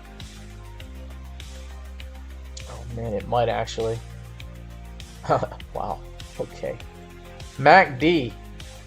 This is actually getting me excited. Maybe I might actually buy this stock. I don't know. But you got a MACD crossover here on Friday. And usually when you get the MACD crossover, that usually you'll start seeing green buying pressure candles showing up, and you got the first one on Monday here after it showed on Friday that there was a crossover. You might be having a few good days ahead of you for at least a good week here on DVLT here. So this is that's your confirmation signal that this thing is going to be bullish this week. Okay. And then also seeing that the selling pressure was dying down. I mean, that was your, if you were an aggressive trader, you could have been like, all right, selling pressure is dying down. I'll buy some right now. And then when you see the MACD crossover to the upside, then you buy more and you'll get rewarded for probably higher prices on the stock here. So that's really good to see. Okay. And then here on the markets, I have a B indicator. Let's see what we got here. We got some bottom signals here saying this thing was trying to bottom out. You got a green buy dot that showed up on last Wednesday, December 31st, right around the oversold area where these green horizontal bars are. So this is really good to see too. And then money flow is now starting to creep back up. It's not in the green yet, but I mean, the way this thing is going, I mean, we have another day like today and you'll start seeing some green again, like you saw here in November and also here in October. So pretty solid. I think this thing wants to go up to higher prices, believe it or not. And I already gave you the upside targets, right? You said $1.70 because of the VRVP indicator here, and then also $2.02, somewhere around that area. Could be another 33% gain on this one. Alrighty. Let's see. Rogo says something here. You see a 1 million high take possible sweep. Okay. And that's not what on Cardano. Alright. Oh man, Mom Wada wants to look at River. You're ready to short River is what you're saying? Remind me that we gotta look at River. I kinda went through a lot of my requests here, guys. You filled up the board on me. My little whiteboard, I have to start erasing to make room for all these requests that I'm still getting. It seems like you guys are trying to turn this into a 3-hour live stream. It's okay, I appreciate it. I like being busy. It's good kind of busy. All right. So I gotta write down River then, right? Okay. We're going to take a look at River, I guess. And we still gotta look at 1000 Cat, XRP, THQ, Solana. Oh my god. I'll make this like a 3.5 hour live stream. Whew. Well, if you guys feel like you got some more coins and stocks you want to look at, you guys can join the Meet Damien Discord. Let me go ahead and put that out there. For my TikTok guys here, the link is going to be right over here on the top of my bio. You got the Discord link to come join Meet Damien Discord. For my YouTube guys, should be in the description to the video, but you can also find it here in the links on my YouTube this channel description here. And there you go. There's the Discord link right there to join. And then you can come say hi to me in the Discord here, where we've been talking about all kinds of cryptocurrencies. You'll see when I go live. I'll post up my live streams here. And then some guys, some other traders are also making money and making bank here. Here's one on XRP. Congratulations to Let's Go. Here's me trying to, short Bitcoin at 94,500. They kept playing around with me, but I finally was able to get in that short. And yeah, this is just a good area to continue talking to other experienced traders and investors out there that are sharing their ideas about what to get into and what to trade and invest in. We do day trading, and we also do, long-term investing as well. I know I do. Anyways, yeah, come join the Meet Damien Discord. Free to join. Doesn't cost you anything. And you can continue the conversation. Especially when I'm not live streaming, you'll be able to get my thoughts and opinion on whatever stock or crypto you're looking at. Alright, so now we gotta look at the 1000 cat. I can find it.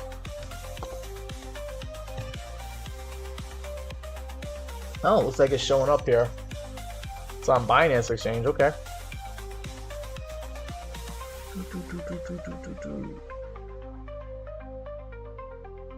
1000 cat currently trading at 326, down 5.23% today. And we got the VRVP indicators. I'm gonna leave that one on. We're at a point of control, so a lot of resistance. This is your most highest volume node here on the VRVP indicator here. I'd expect resistance at 345 roughly. Looks like we already kind of hit that resistance on Sunday. We came up to like 370. Yeah, what did I say, 345? So you're already getting resistance from the point of control, that blue line. If this thing continues having a few more bad days and get some red candles here, we could get some support at that 21 EMA, sitting at 278. Is where I would expect to try to buy some cheaper cat if you're able to do so. If that doesn't hold, then there's the value area low at 233 is where I would try to buy some cheaper cat if I can, and then put the stop loss right below it at like 220 maybe. And if it goes lower than the value area low, that's like going lower than the lows for the year, and you probably don't want to have anything to do with cat if it's going to do something like that, where it's going to, go below the value area low and go lower than the lows of the year. Like, so the lowest point was what, 235? Yeah, so I put the stop loss at like 230, and I want nothing to do with cat if it's going to go lower than that. Okay, but those are your downside targets. Now upside targets, we got, if we can get past this POC, there's not that much resistance here until we get up to this next high volume node here at 417, which is kind of confluent with this 50-day moving average at 440.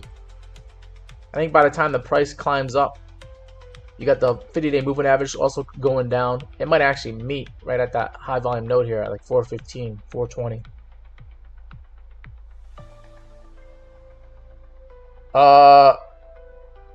DZ says when we do THQ, you want to see money flow. Okay. On the daily time frames, or do you want to take a look at it on the small time frames? I'll do daily time frame because that's probably the one that you want to start with. Okay, we got professors in the chat, and then Mom Wada. You're welcome, Mom Wada. All right, so I think I gave you upside targets here, upside targets and downside targets for cat here, and how healthy does it look? Just a good idea on the MACD. Buying pressure. Get the MACD crossover around Christmas time. I think you could continue going up to higher prices here on cat. And then money flow is in the green after being in the red in December. So I think cat could go to higher prices here and actually hit that 50-day moving average maybe. I think that should be a target.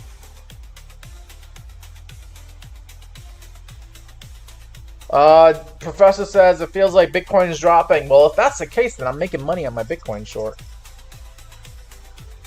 Bitcoin at 94K. I mean, we'll try to finish off on Bitcoin at the end of the live stream show here, just to get an idea, like what could happen later on tonight, going into tomorrow. But I was expecting Bitcoin to sell off tonight. We had a pretty good day today. It's time to take some profits. I'm long on these cryptos. Don't get greedy. But then again, you can do whatever you want. You can be greedy if you want. I'm just letting you know that, you know, you might hurt yourself by being greedy. All right, moving on from 1000 cat, we'll take a look at XRP. And then we're going to look at THQ after that. And then River. And then we'll try to finish off on Bitcoin. And no more requests, guys. No more requests. Tariq's asking me, what am I bullish on right now? I am in a long on CoAI. I'm going to see if I can take it on a 20x leverage trade from 42 cents up to 46 cents. That's like a 10%, you know, rise, you know, with 20x leverage. That ends up being like 200% gain. So I am longing CoAI at the moment right now. I'm also longing Ethereum, but I'm going to be in that Ethereum long until I think this rally is done. But I don't think the rally is done, but I think we are going to get a correction tonight with Bitcoin. But you'll get my finishing thoughts here. Let's see. All right, so we are now looking at XRP, currently trading at $2.34, up 11% today. Congratulations to the XRP investors and the XRP army. You came up to the 50-day moving average, this green line that was sitting at $2.27, and that could have acted as resistance, but you're above it right now, and you're still above it. If we start losing momentum to the upside, then we could come back down to that 50-day moving average at 227. But we could also probably come down to this POC here at 220, and I think 220 is going to act as support for XRP, because that's your point of control. That's your POC. The majority of people that bought XRP over the last few months here, going back to like September of last year, they bought it at 220. So if they haven't sold yet, they're probably not going to sell. And if we do come down there, they're probably not going to sell, and then that should maybe create a higher low where we go to higher prices here for XRP. Okay. However, if they do sell on us and XRP, you know, loses its support, then we got another high volume node here at like 203 could act as support for XRP. So those are your downside targets. Upside targets, if XRP is going to continue being bullish, if Bitcoin is going to go to like 100K, then I'm expecting XRP to try to climb up with Bitcoin. You do got a high volume node here at 240, and then you got another high volume node here at 250, and then that's like right where that moving average is at. 100-day moving average is at 250. So I would expect 240 and 250 to be your next upside targets in the near term here. And then now after that, past that, you got a value area high sitting at 265. That's going to be probably a swing trade target. Maybe, I'm not sure if it's going to happen this month. I'd be pleasantly surprised if it happens this month. But I think, you know, maybe later on in 2026, you'll see 264 for XRP. Okay. And that's just, you know, another high volume area that we got to look out for. Just taking data going all the way back to like September of last year. All right. And then once we get there, we'll just have to figure out, you know, what XRP is going to do next. But those are your targets. To the upside, 240, then 250, and then 265. Okay, for XRP. All right, moving on from XRP, we'll now take a look at THQ.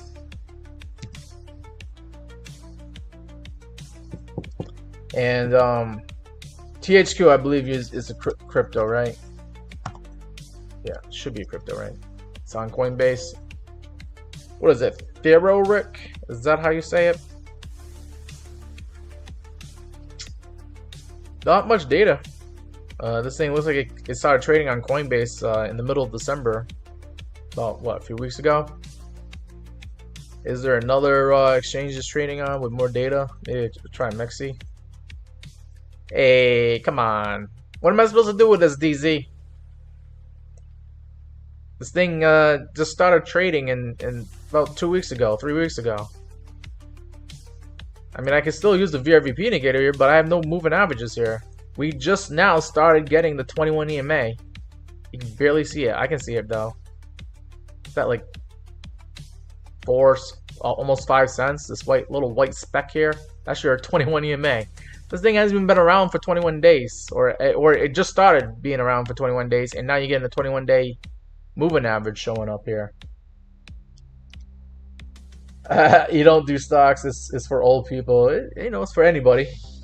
But I started doing stocks before there was crypto, and that's how I took my knowledge from investing and trading in stocks, and I brought it over to crypto. Help you guys out, figure out where the prices might go next here.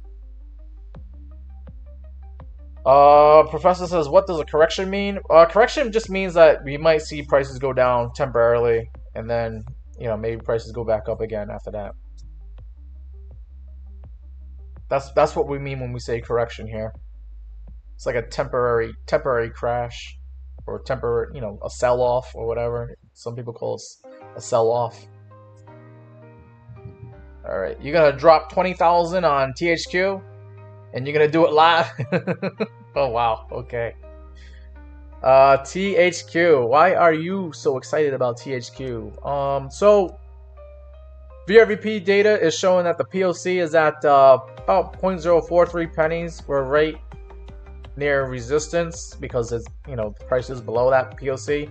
Get past that, and this thing could shoot up because the volume starts dropping off really fast and sharp here. Then you got the value of your high at 7 cents. Maybe is that the target that you're looking for here? I think 7 cents is your target that you're looking for on THQ. And then you want to look at money flow, because you did say that. I remember you saying that. So let's look at there's barely anything here on Marcus FB on the daily time frame here. Money flow is in the red. I'm gonna have to look at this probably on like the 1 hour or 4 hour scale. I'll probably be able to get some information out of there. Let's just try the 4 hour right now, DZ.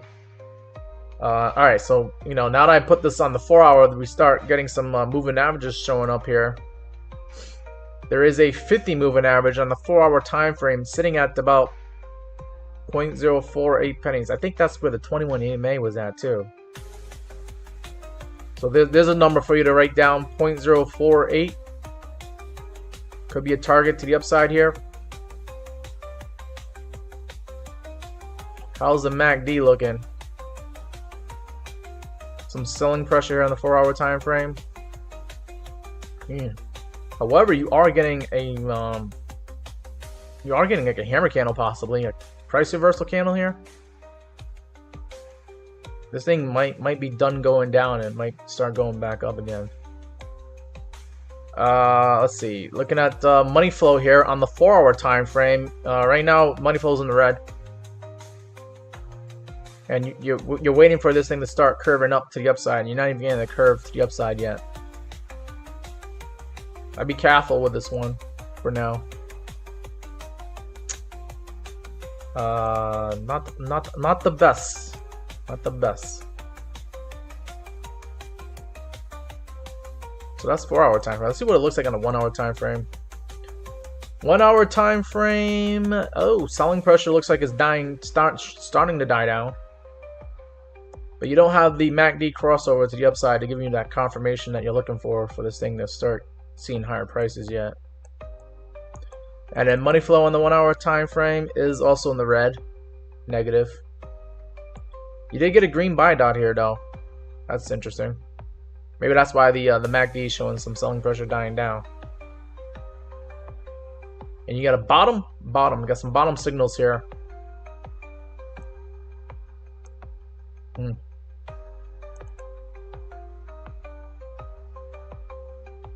So what do you plan on doing here? Are you going to try to put your stop loss below this candle wick here on the 1 hour time frame? This thing did come down to like 0.038 pennies. You can put maybe your stop loss below there, maybe.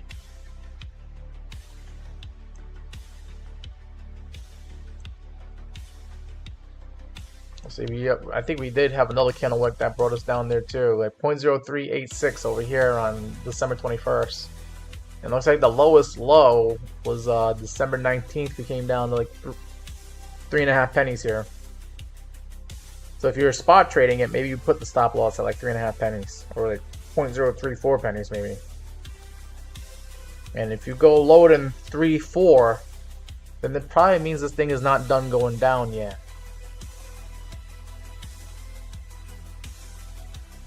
THQ. Alright, well, I hope you go able to get something good out of that, DZ.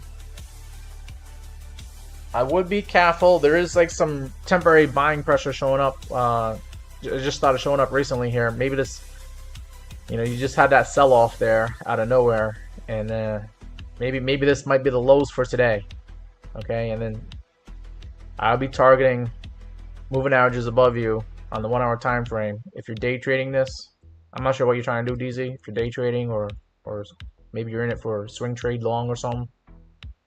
Or if you're day trading, yeah, I'd be taking profit around here. Yeah, like how much of a move is that? Just getting back there, it'd be about like a 3%, 4% move.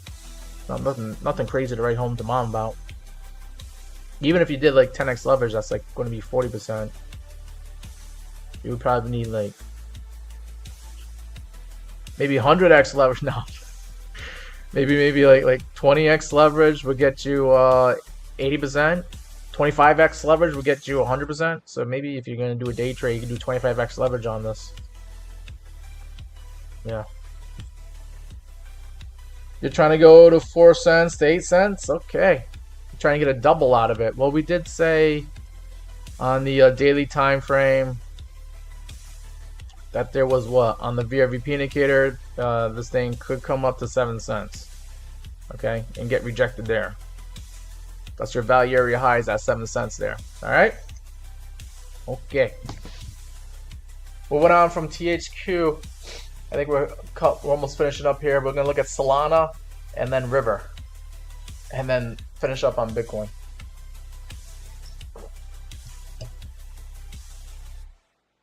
Professor's asking, where will Bitcoin go in a correction? I think, you know, we could see Bitcoin go down to like 91,000 or 90,500. Somewhere in that zone. In this correction, if we, you know, if we get a sell-off tonight going into tomorrow and later on this week. Those are my temporary targets for Bitcoin to the downside. Just like 90K. I think 90K will hold. I don't know if we're gonna go below 90K, but you know, we gotta take it one day at a time. All right, we gotta look at what, Solana, right? That's what I said was next. Yeah, Solana. Solana looking better. It's good to see Solana doing some good things finally. Solana at $138.70. Up only about $4, up about 3.4% today. Solana is below its value area. This is data going all the way back to July of last year. The value area low is at $156. That is an area that I would expect Solana to possibly get rejected. Solana, if it's going to continue being bullish and if Bitcoin is going to climb up, you know, especially if Bitcoin goes to 100K again, I would expect, you know, 156, maybe $159 Solana all over again. Okay. But we are coming up on some short-term resistance here. We got a high volume node here at like 143, 144. But once you get past 144, there's a gap in the VRVP indicator. We could like jump right up from 144 to like 155 in no time on Solana. So be looking on the lookout. You know, 144 going to be temporary resistance until it's no longer resistance, and then we could jump up to 155 on Solana before you can even say holy crap. And then we got the 50-day moving average is sitting at 159. So I think, yeah, I think upside target for Solana is going to be 156. Anywhere between 155 to like 159. How about that? We'll go with that. But another thing that I'm looking out for is that, yeah, temporary resistance, or, you know, short-term up price, you know, target to the upside would be about this high here at $146 was the last like lower high here on Solana on December 4th. So yeah, I did say, like, you know, when we get to like 144, 145, I guess in this case 146 bucks is going to be a tough area for Solana to get past. We're not too far from getting to that area. That's going to be your first take profit target. If you're day trading this, I would try to take profit at 145, 146, yeah. Because it could happen later on today, tomorrow, later on this week, yeah. We're not that far away from that. Downside target for Solana, you got the POC right below us at 131, 132. So Solana could lose like $6, and then maybe make a higher low, and then go up to higher prices after that. And then you also got the 21 EMA, this white line here at 126, which is confluent with this high volume node here. So I think 126 is going to be your solid support area for Solana. If you lose 126, then man, it's going to get really nasty. But I have Solana spot bags. I have my stop loss at 119. Maybe I might move it up to like 124 or 125. Yeah, because that's a good support area. And then we also got the POC at 132, 131. So yeah, I might move my stop loss after I get done with this live stream here on my spot bags, not my leverage trades. I'm not in a leverage trade on Solana yet. All right, we'll move on from Solana. Let's go ahead and take a look at River. And we're talking about maybe shorting River, so I think that means we got to look at probably the 1 hour time frame to get an idea as like whether it's a good time to short it or not. This thing is up 34% today. This River is trading at 16.55. Man, wow, how high did we go? We went up to like $27 earlier today. So I mean, that would have been a better area to short. 27 bucks, right? Better than shorting at 16. I'm gonna get rid of this Fibonacci for now. But yeah, this thing is clearly above the value area and the value area high. So this thing is what we would call overbought because it's above the value area and above the value area high. Value area high is at $5.30. This means this thing could drop down to $5.30 before it actually gets support from significant volume where people were buying it at. All right, a lot of people are already in profit on this, except for the ones that bought today at the highs. You also got the 21 EMA below you at $7.02. Is that what you're gonna try to target for your short? Maybe take this down to like $7 here. It's like about a 50% haircut from where we are right now. All right. Would I start shorting this? Let's get into the 1 hour time frame. Oh wow, okay, so here it is, about 12 o'clock Eastern time. It came up to 27 bucks. That was your high water mark for today. And looks like we are going down. You know, we got a nice red candle, bearish engulfing candle here. And let me get rid of the VRVP. I don't need that for now. But moving averages wise, you know, you got the 50-day, or just not the 50-day, the 50 moving average on the 1 hour time frame is sitting at 14.79, and then you got the 200 at 10.84. I would be targeting this for some partial take profit, and I'd be targeting the 200 moving average to take more take profit at 10.84 if I was trying to short this. But would I short it though? Okay, let's take a look at the momentum indicators to figure out where it might go next. Money flow is still in the green. However, money flow is starting to come down. It's curving down. And you got that red sold out here around 1 o'clock on the East Coast time here. So this was like your signal on the 1 hour time frame to like take profit if you're in a long, sell your spot bags if you're inclined to do so, and then possibly enter a short maybe. Okay, so that you already got the short signal here. Getting in now might be showing up late to the party, but you could still probably see this thing go down to lower prices, just the way things are looking at on the 1 hour time frame on the market cipher B indicator. And then here on MACD, ooh, this is what I like to see. Okay, you got that MACD crossover to the downside here. So when you get that crossover, usually you'll start seeing red candles showing up, and you already got 1, 2 red candles showing up here. And I'm expecting more red candles as this thing does go down to lower prices here. Yeah, I like this for a confirmation signal. A more aggressive entry would have been like you've seen the green candles here, and then you start seeing light green, and then light green, and then you could have probably shorted seeing those light green candles coming in. All right. However, this is your confirmation to see that MACD crossover to the downside. That's your confirmation signal to, like, if you're already in the short, to stay short, or if you haven't taken the short, that would have been my, you know, signal to get into a short on this thing. So that happened about like a couple hours ago, a few hours ago. So I would feel like I'm showing up late to the party on this short, but the way things are looking on the charts, I think you could continue shorting this and making money. Let's see what it looks like on the 15-minute time frame. MACD is yeah, you got red candles here, and you got the MACD crossover to the downside. You got the MACD crossover to the downside, you know, once again around like 1 p.m. So yeah, shorting, you would have done that. It would have been better off a few hours ago here, but I think you could still short this thing, yeah. And I already gave you the targets, right? You know, to the downside on the 1 hour time frame. I would just be looking for those moving averages to try to take profit. You know, at the 50 moving average at 1479 and the 200 moving average at 1084. That's where I'd be take partial profit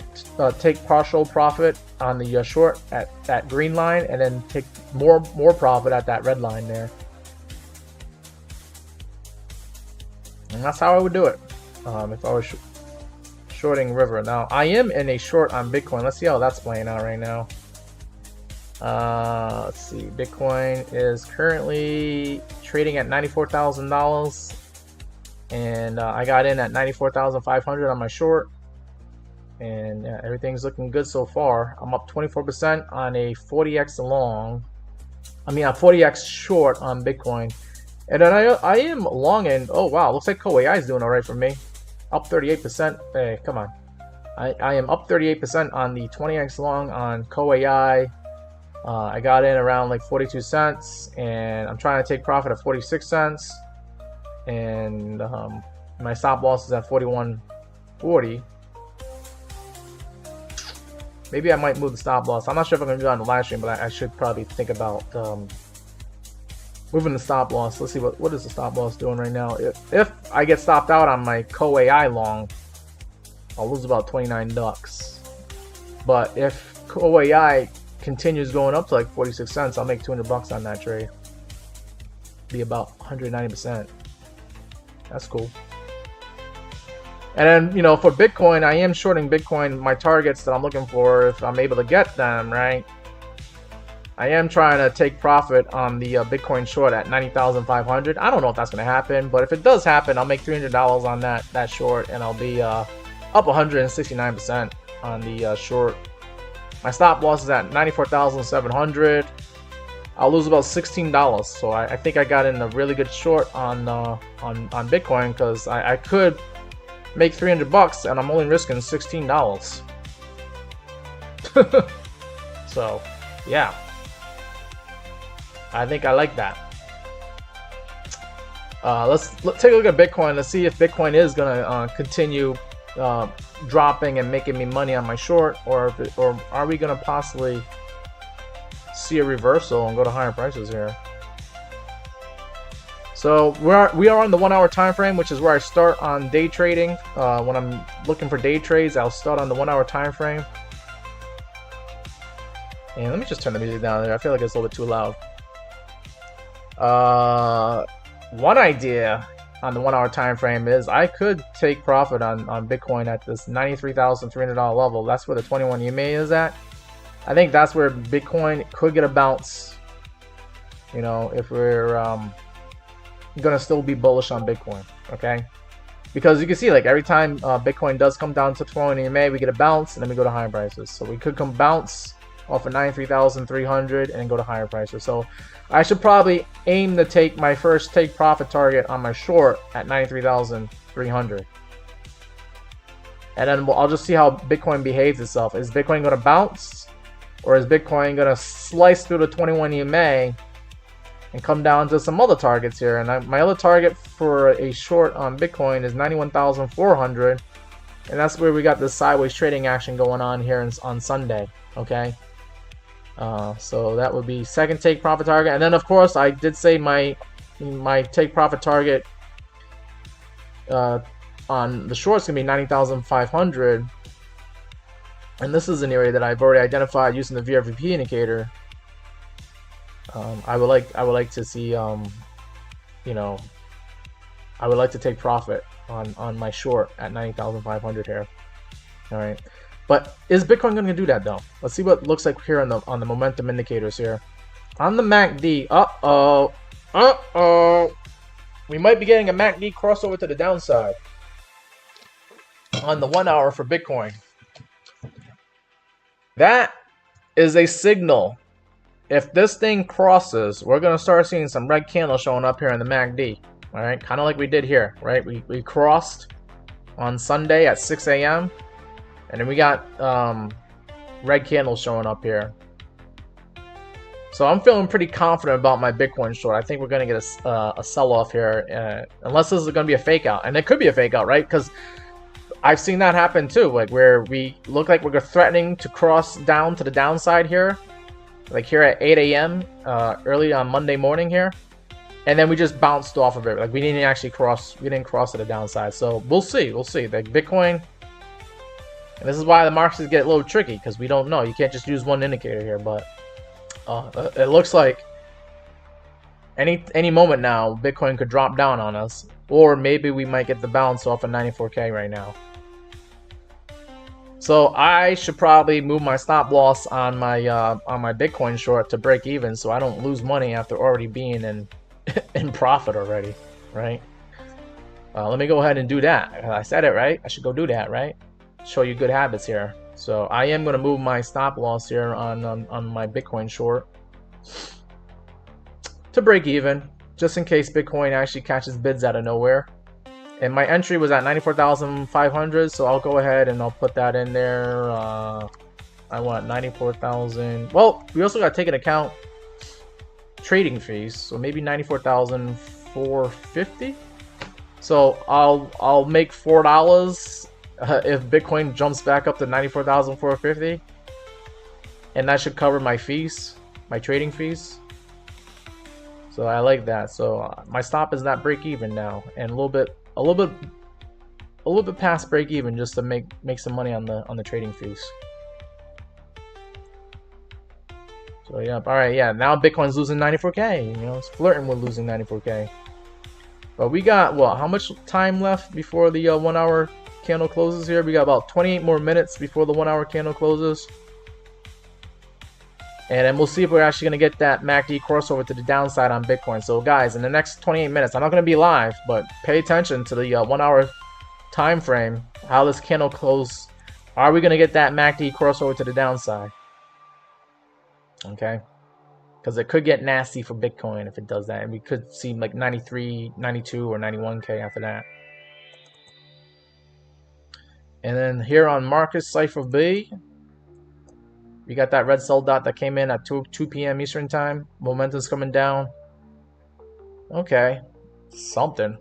But I want to see money flow come down. Money flow doesn't really look like it's coming down on the 1 hour time frame. So maybe Bitcoin does bounce from here. I don't know. But I'm paying attention. I think in the next hour or two, we're going to find out if Bitcoin's going to have a bad night or not. Okay. But yeah, I think in the next hour or two, we'll see if Bitcoin is going to have a bad night here. Okay. We're starting to have a bad night here for Bitcoin. But I think in the next hour or two, we're going to find out if it's actually going to be a bad night or not for Bitcoin. Oh, DZ, you were asking me about Fibonacci on THQ. All right, I'll take a look at THQ really quick here. But I just kind of finished up there on Bitcoin. I thought that was going to be the end of the stream right there, but let me just take a look at THQ real quick for you. You did a Fibonacci? Where did you do your fib from? Did you do it from like this high here at 8 cents? Let's see if I measure from there to the low here. Yeah, okay. And you said something about 618 on THQ. So my 618 is showing, my golden pocket is showing at 6.5 cents. I don't know if you drew your fib like that. I know some people draw fibs other ways, where they go from bottom to top.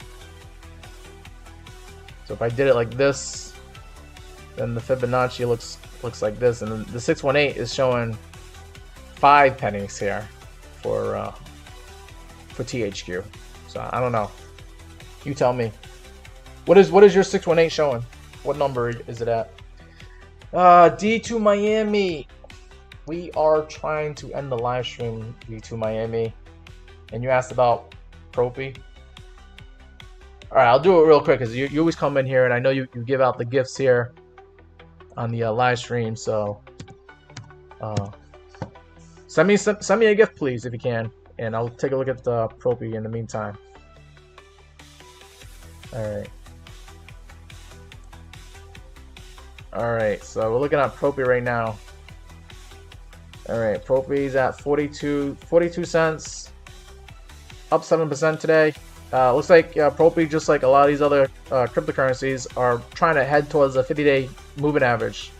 This one, 50-day moving average, is right above you at 49 cents. I think that should be your take profit target on Propy, because you could get rejected. Highly unlikely that you're just going to pierce right through it. But if you do, then the 100-day moving average could act as resistance at 58 cents. That's that blue line right there. And let me throw on the VRVP indicator for you. You got a value area high at 52 cents. Like I said, it's not really, completely obvious, but 52 cents should be another take profit target to consider here. But I think this is also taking into account this high here, this lower high here, around like 53 cents. Yeah, 52, 53 cents. Okay, so that's probably why the value area high is there. Because you got some people here that are trapped at 53 cents. And if this price goes up to 53 cents, they'll be at break even. They can get out of being underwater on Propy. But those are your upside targets. Now, downside targets, you do got the point of control sitting at 39 cents. That should act as support, unless it doesn't act as support. And then there's a gap in the VRVP indicator, and you got about 33.5 cents. Could be where this thing comes down to for some support. And that's also right where the 21 EMA is at, 33.5 cents. Okay. But yeah, that's downside target, 33.5 cents, and then also 39 cents. Oh, Nicole putting a live. I'm trying to end the live stream, guys. Guys, I've been live. How long have I been live? I went live at 4. Almost doing like a 2.5 hours of live streaming. I'm about to make it a 3-hour live stream. Nicole, let's see. No more requests. I'm done for now, guys. If you guys want to continue the conversation, come find me on the Meet Damien Discord. It's free to join, right? And you can put your requests in here. And we can look at this stuff when I'm not live, okay? But I will fit in Pengu real quick here. We actually looked at Pengu earlier. Laureen asked about it. But I'll give you a summary analysis on it. And you can always go in the Meet Damien Discord, free to join.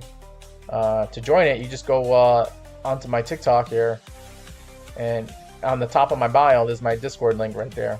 Okay, and Meet Damien on YouTube. The Discord link is there too, right, in the description to my YouTube page. All right. Anyways, we'll look at Pengu real quick here, and then I'm out. I can't do troll. We've already done a bunch of requests already. Come join me. I want you guys to come join the Meet Damien Discord, so we can talk about these things and figure out where these coins are gonna go next, and stocks. I know I got some guys asking about stocks as well. All right. Pudgy Penguins at 0.013 pennies. You got a value area high at about a penny and a half. And then you also got the 50-day moving average above you at 0.016 pennies. I think penny and a half to like 0.016 should be an area where we should think about clicking the sell button and taking profit, okay, on Pudgy Penguins here. And then below you, if Pudgy Penguins starts going down to lower prices here, there should be some support at 0.0115 pennies here. That's your POC. If you can't hold that for support, then maybe Pudgy Penguins get some support off the 21 EMA, sitting at 0.0096 pennies. And then also you got the value area low. I mean, do not go lower than what do we call it, 0.0086 or 0.009?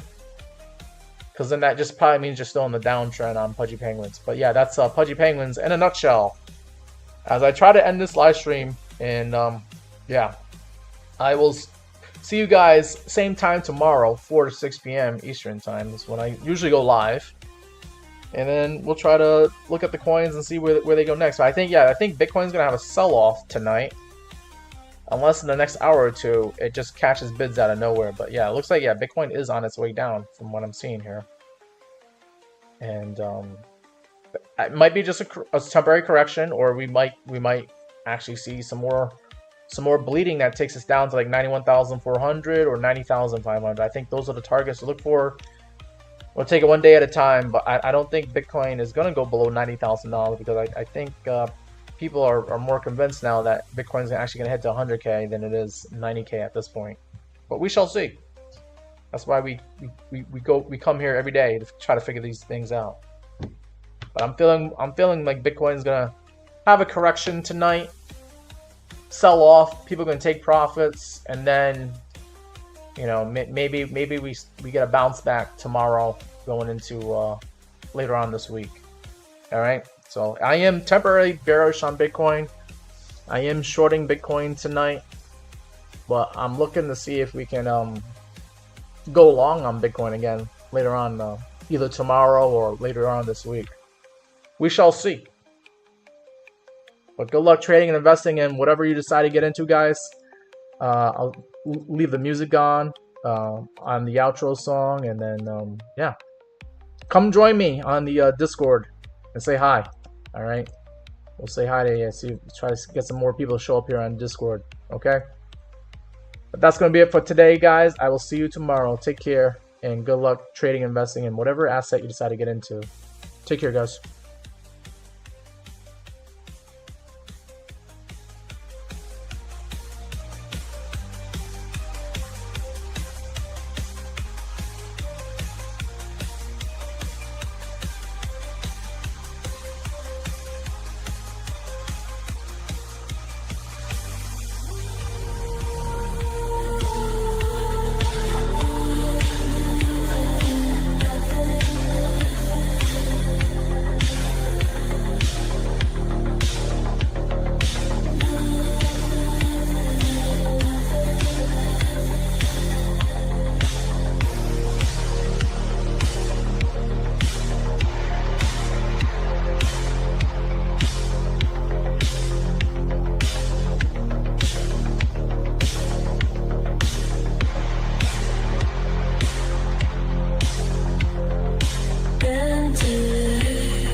Not for me.